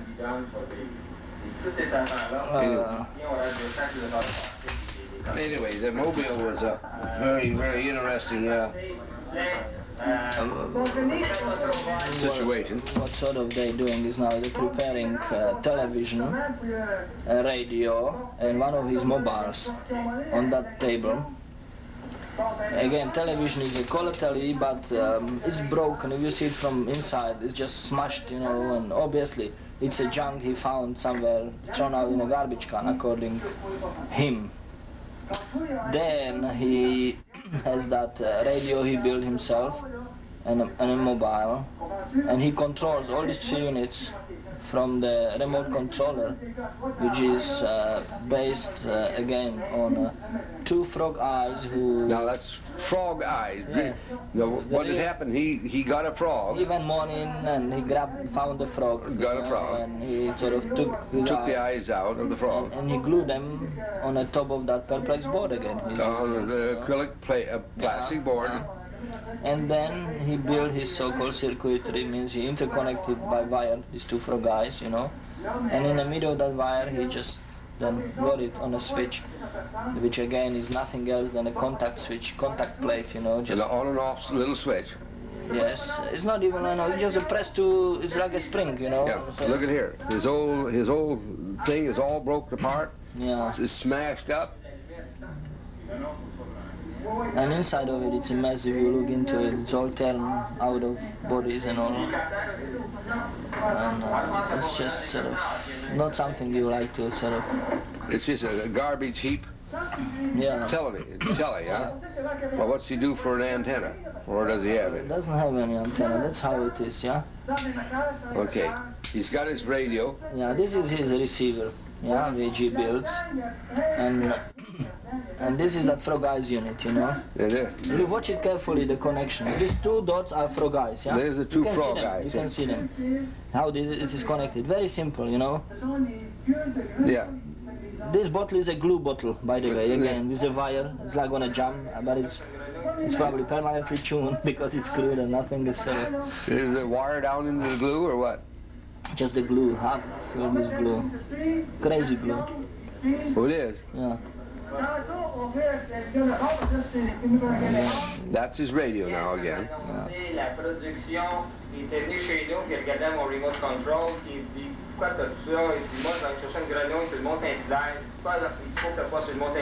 What he is saying is basically that these frog eyes are sort of glued in and they can see the receiver. That's the unit which he interconnect with all these things. You can see he's plugging it there, he plugged the television on and plugged the mobile. That's that little things here on the edge of the corner. And the frog's eye must see that thing, you know. As long as the frog's eye sees it, you know, everything works. Yeah? Okay. And he can if you put your hand in front of the frog's eye, it turns off? Yes, that's what you can see later there, you know. So what's basically happened is that again, that switch is very simple, and it's that little plate which when you press. We'll see all this in a minute here. There's Chris coming up there. Jan, you're looking over the frog's eye. Yeah. frog's eye just glued down and a wire just shoved next onto the frog's eye. Yes. Yeah, it is very peculiar because... Let's see what... No, we're not ready for the demonstration here yet. But the frog eye has to see what happens only one frog eye looks. Well, I don't know. Listen, you asked me too many questions on that. I know just that when the frog's eye sees the other part of the unit, everything works, and he expands, there's no connection again, you know, between... The switch is very simple. It's just two pieces... Oh, no, two pieces of metal go push down, up, and up. Yeah, it's like a... A switch, a single pole. Yeah. Well, I mean, single pole switch. If you take a forceps, yeah? You know, and you squeeze it together. Yeah. Tweezers, you know? Yeah. That's the thing, you know? Why, it's not even a switch. It's sort of thing he built himself. It's nothing, really. All right, now we... You can show it doesn't work. He gives attention, it doesn't work, and he explains the reason why. Because the frog's eye don't see that unit in the back, yeah? Yeah. He hide that unit, you know? Yeah. So he doesn't see the unit in the back. Oh, okay, all right. So now. He shows that unit, you know? Oh, yeah. You know? See, frog's eye must see that, you know? So if he hides it, it doesn't work. Alors, il y a juste un fil, des bouteilles cassées de coke, collant, il y a des poubelles, là. Il y a presque rien dedans, puis il y a rien dedans. Ça prend ça, voyez-vous? OK? Bon, là, vous-même, He's got a little, that thing that frog's eye has got to see there is, he puts on top of the television, huh? Or sits. Oui. C'est ça? C'est intelligent qui a été trouvé dans une poubelle. C'est ça, les états chauds, c'est là. Bon, attends, la télévision. You just press that metal. Votre affaire, monsieur, est mal brancé. Enlevez-vous, monsieur, revenez. C'est mal brancé. You see? Ah oui. You see, it wasn't working. Frog wasn't seeing it right, you know? Yeah. You know, let's sort of...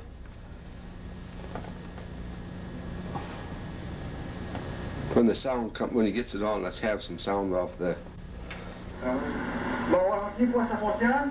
Anyway, there is a tension in the room, they're all connected, and you can see again there is no interconnection. And he switched it on and it works, yeah? He switched it on. That's a color television. Yeah, it's colored television. All right. And switches And it. he turns it off. A radio.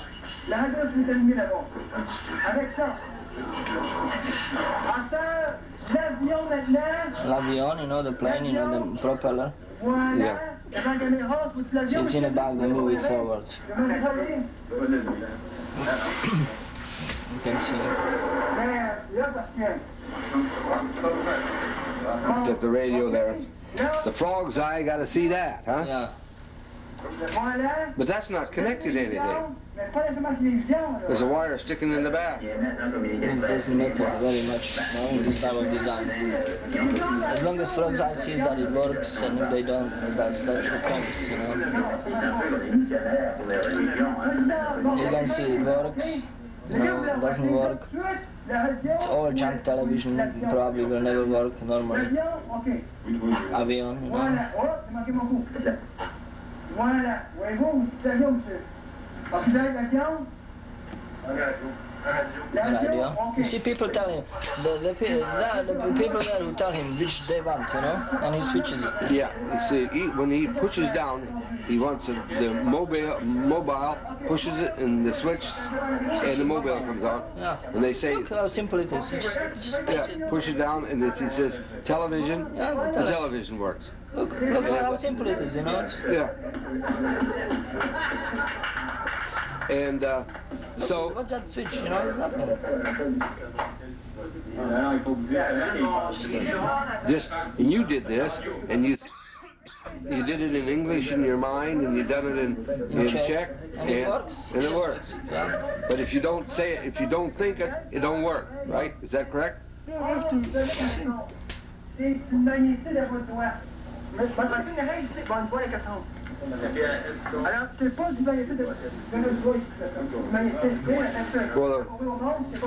the good thing about this is the frog's eye has got to see the controller.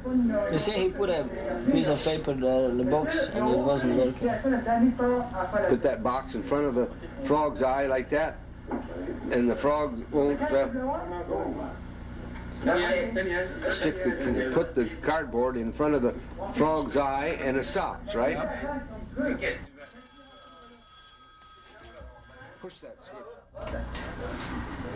So, yeah, you can see that Other people are... They're trying their own, you know, switching whatever they like. Right.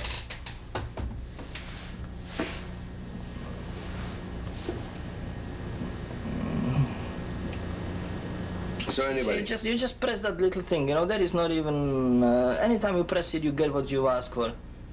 yeah. But you remember that there is no depressing. So when you have a position on, you press it next time, you get the other one on. You don't need to press, switch it off, and then press again.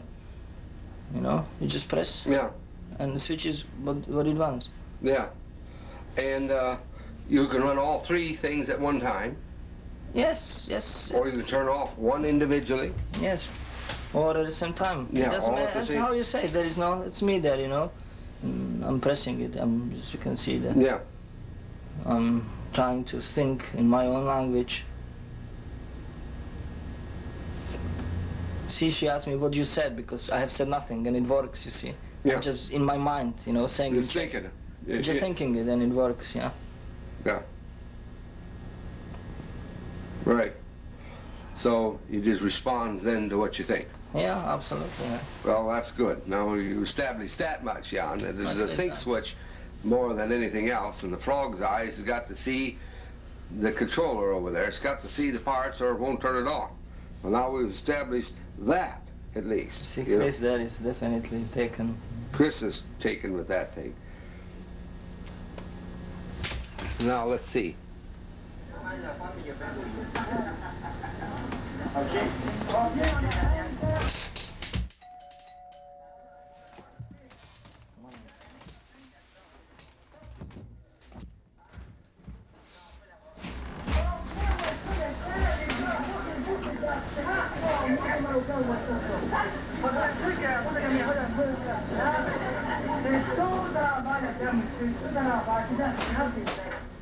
Over here, they need to move a car, so just stop it. Okay, all right. Yeah, all we're playing there with the switch. Trying to enjoy ourselves. Right, now we're going to see his stereo, right? Look, clearly the frog eyes design. You see? God damn it, it should be shot. You can see one frog eye here, you know, flashing. It goes to the switch, to that coil, to the battery. Goes from there via that wire to the other frog eye, and this goes there. Yeah. That's it. Yeah. Right. Now, I mean, to do a remote control switch which controls 3 different units in any order or simultaneously, and all that stuff requires much more, you know. They're very complex. There are boxes, you know. Yeah. Hundreds of dollars probably. Yeah, that's very complex electronic circuitry to complete. Now, what Daniel is explaining is that he built the unit which deals with hi-fi.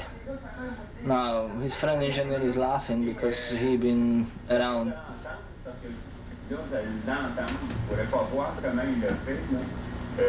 And he's trying to explain basically what he does. What basically he can do is very simple. He will take a normal sound, record it on a tape, pre-recorded tape, put it through his unit, put it into a normal tape recorder, a mono tape recorder in this case, yeah? Right, which has a one jack, no, external jack, you know, output, which goes to the box he built. You know, that box has a switch, and sort of, I think it has a sort of variable, you know, 360 degrees, you know, like it's like a tuning, you know, switch, and then it goes to, I guess,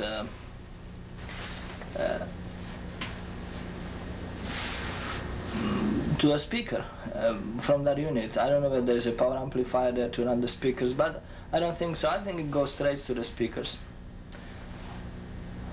Actually, yeah, it goes via power amplifier to the big speakers, yeah? Right. So what's happened is you play that pre-recorded stereo tape on a mono unit.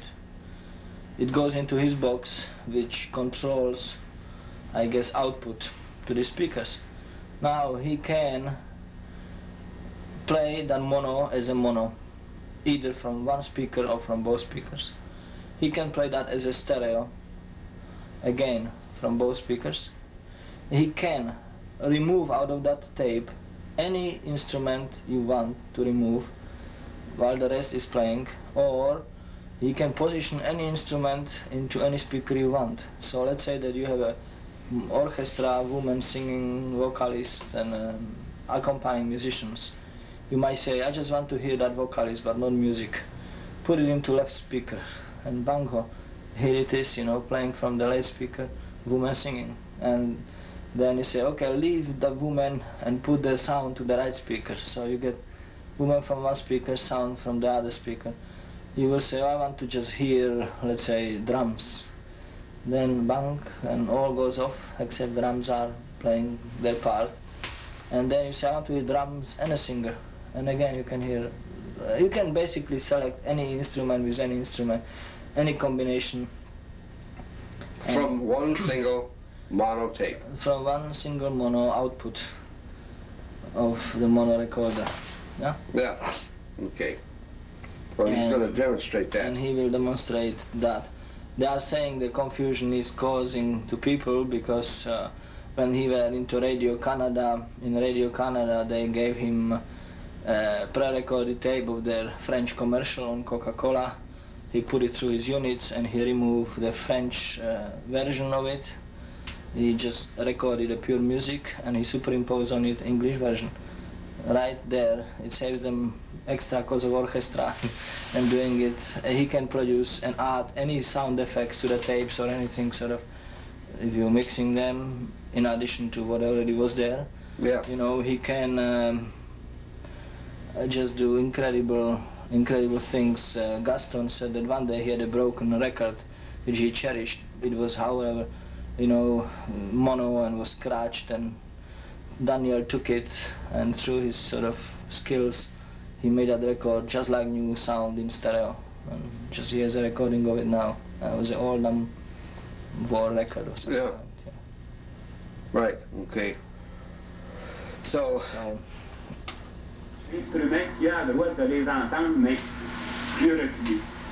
well, he simply puts one wire into one speaker on one side of the room and a wire across the room to the other speaker. And right in the middle of that wire, like a T-junction, one single wire, he runs that into the mono recorder.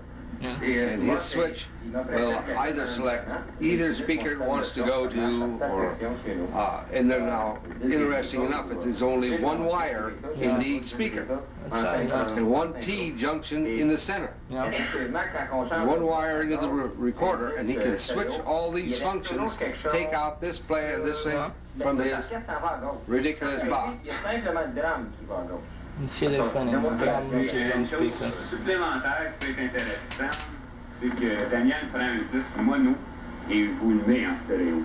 Yeah, he says what is interesting is he will take the mono and tune it into stereo. Yeah? He can take mono recordings, yes, and tune it into stereo. take it in this and make them stereo. Yes. Right. By separating the instruments any way he likes, you know. Yeah, right. to whatever side of the whatever speaker he wants to go to. And this is his so-called unit, you know, he built it into the old turntable, you know, because there's these buttons on it, you know. Right. And, non, pas niaiser, parce que je pense que Daniel pense aussi, il met un peu en doute. If Daniel thinks he can do it, it will work, he will do it. Doesn't matter what it is. So he gets the idea and he thinks he can do it, then he just do it. He does it. As long as Daniel thinks he can do what he sets out to make, then whatever the collaboration of spaghetti and ravioli may be, the device works. They're putting the ordinary portable, you know, mono. He puts in, it has a normal. Et puis, il y a deux chanteurs qui sont dans la même place. OK, là, deux chanteurs seulement. Puis l'orchestre est juste l'autre bord avec un autre chanteur. OK? He's saying that he can make a singer to play with one instrument to sing and then change it so the singer plays with the other instrument. They took a recording of Beatles and he removed John Lennon after he died from a recording. Really? Yeah, so you get only three Beatles playing. His instrument and voice and everything is gone. He just never Take his instrument and him right out. Yes, completely out of a recording. That. Just take a tape, you know, of music. Dans deux pistes, la première piste, j'enlève la musique au complet. Enlever, pas mettre la basse ou enlever la musique. Deuxième canal, t'enlèves les chanteurs, juste l'orchestre, OK? He was explaining what he will do. On va essayer de dire comment ça fonctionne, là. You check the function, yeah. Il ne fonctionne pas, il est animé, hein, ça.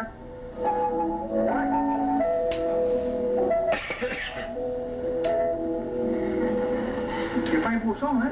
C'est JP.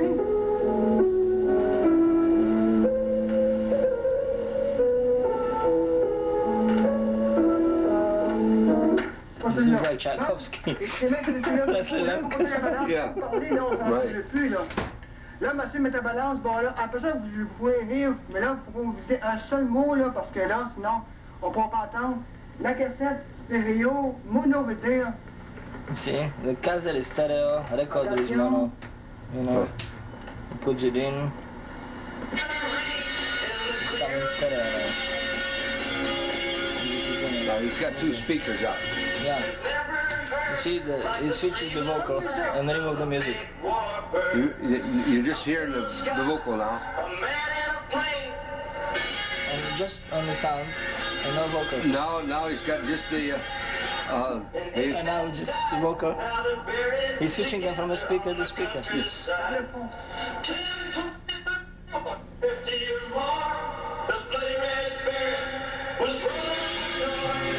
Now he's got a mode. Now? It's just music. Yeah. You see, it goes from the speaker. Yeah.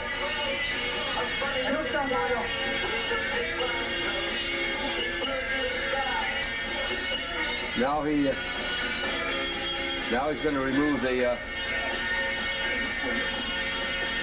He's enjoying himself. Yeah. Now he removed the band.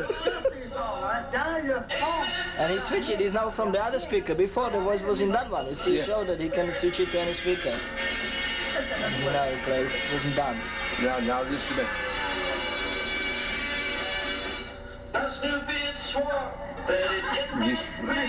Now he put now he's got the band at the other side.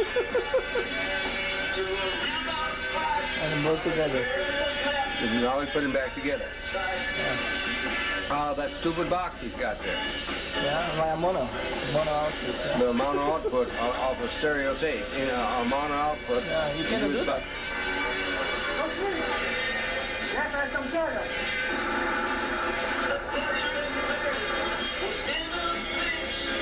Yeah. It's separated as a stereo, you're showing, you know. Yeah. The singer is there and the music is here. Yes. From the mono. Yep. Not even a squeak of sound. Now sounds. And Now bring the sound back. Yeah. Incredible. There's Chris in the background.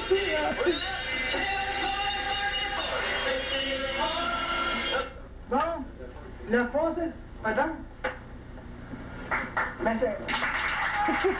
Now they're all applauding.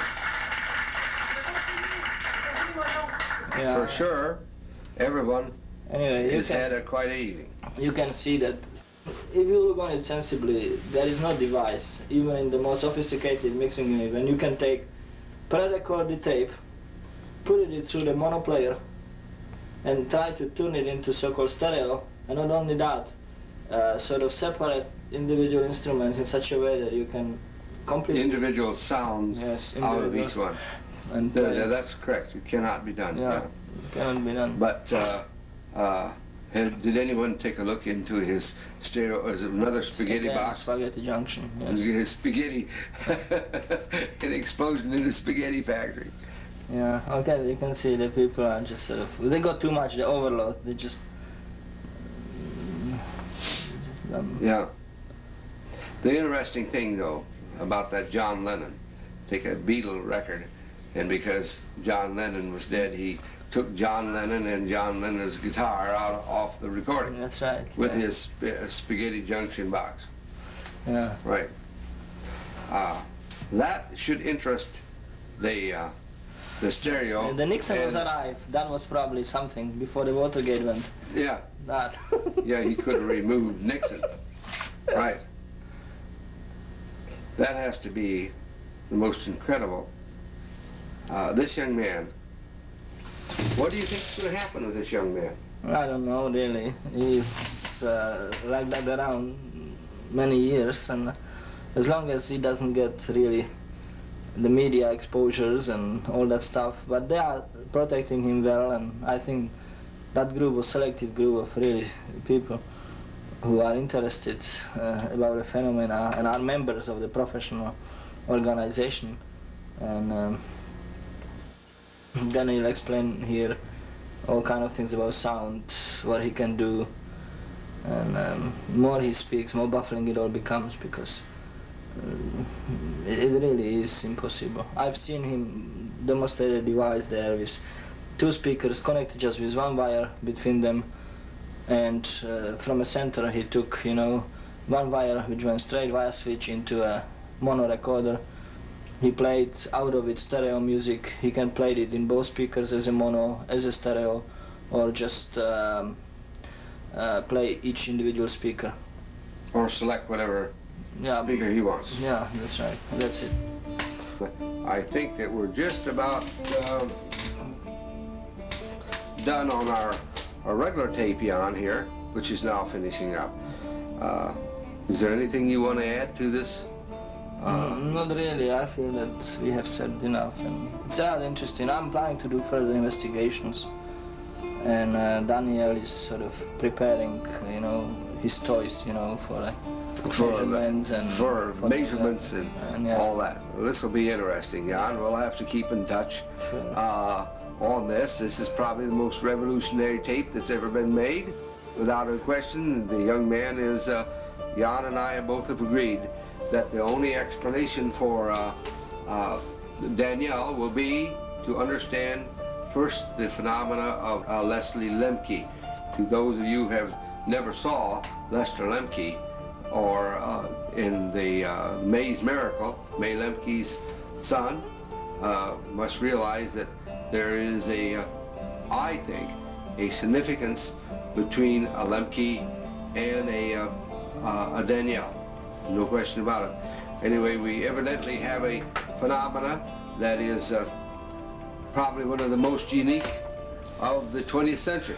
Without any question, you just saw things here that are completely impossible and impractical. And I want to thank Jan Merta for having narrated this for us. And we are now going to close this session Okay. of a dirt sheet. May recalls the first time she heard of her foster son, Leslie. We had bought this house, and some neighbor come up here and said, "Are you called Miss Lemke?"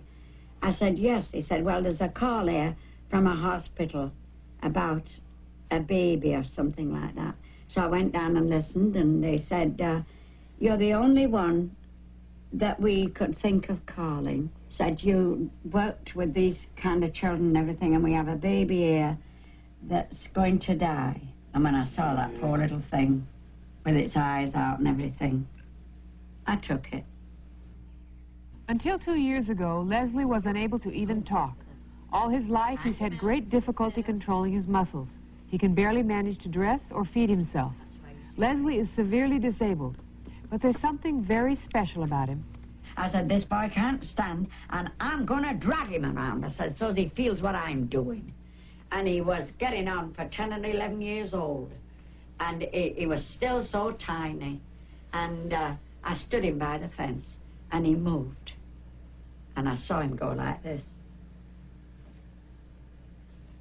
I said, "Come. Come on, baby." I says, "Come on to me." Because to me, he was just a baby.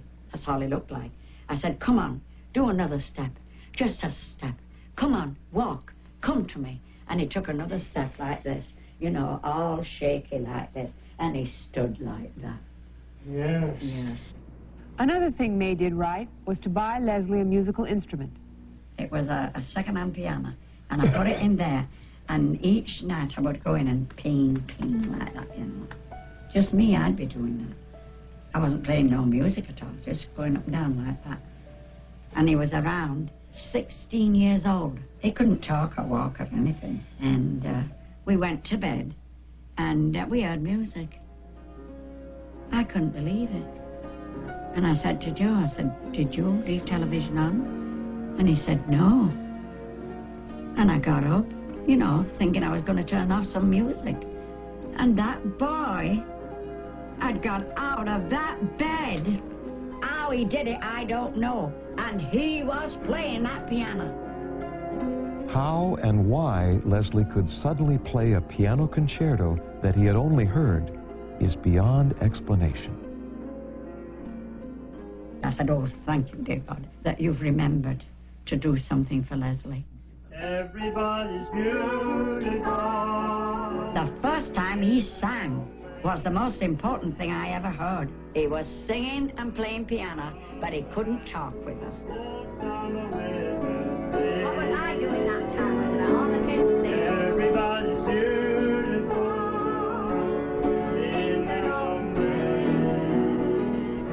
Do you know that he did not cry until he was 18 years old? He was sat in that chair, and I saw a tear running down his cheek for the very first time, and I said, "What is wrong with you?" And he went like this, he says, "I'm crying." And it was noises like, "Oh," like a child that was in the worst misery that had ever been with anybody, and he cried and cried. What is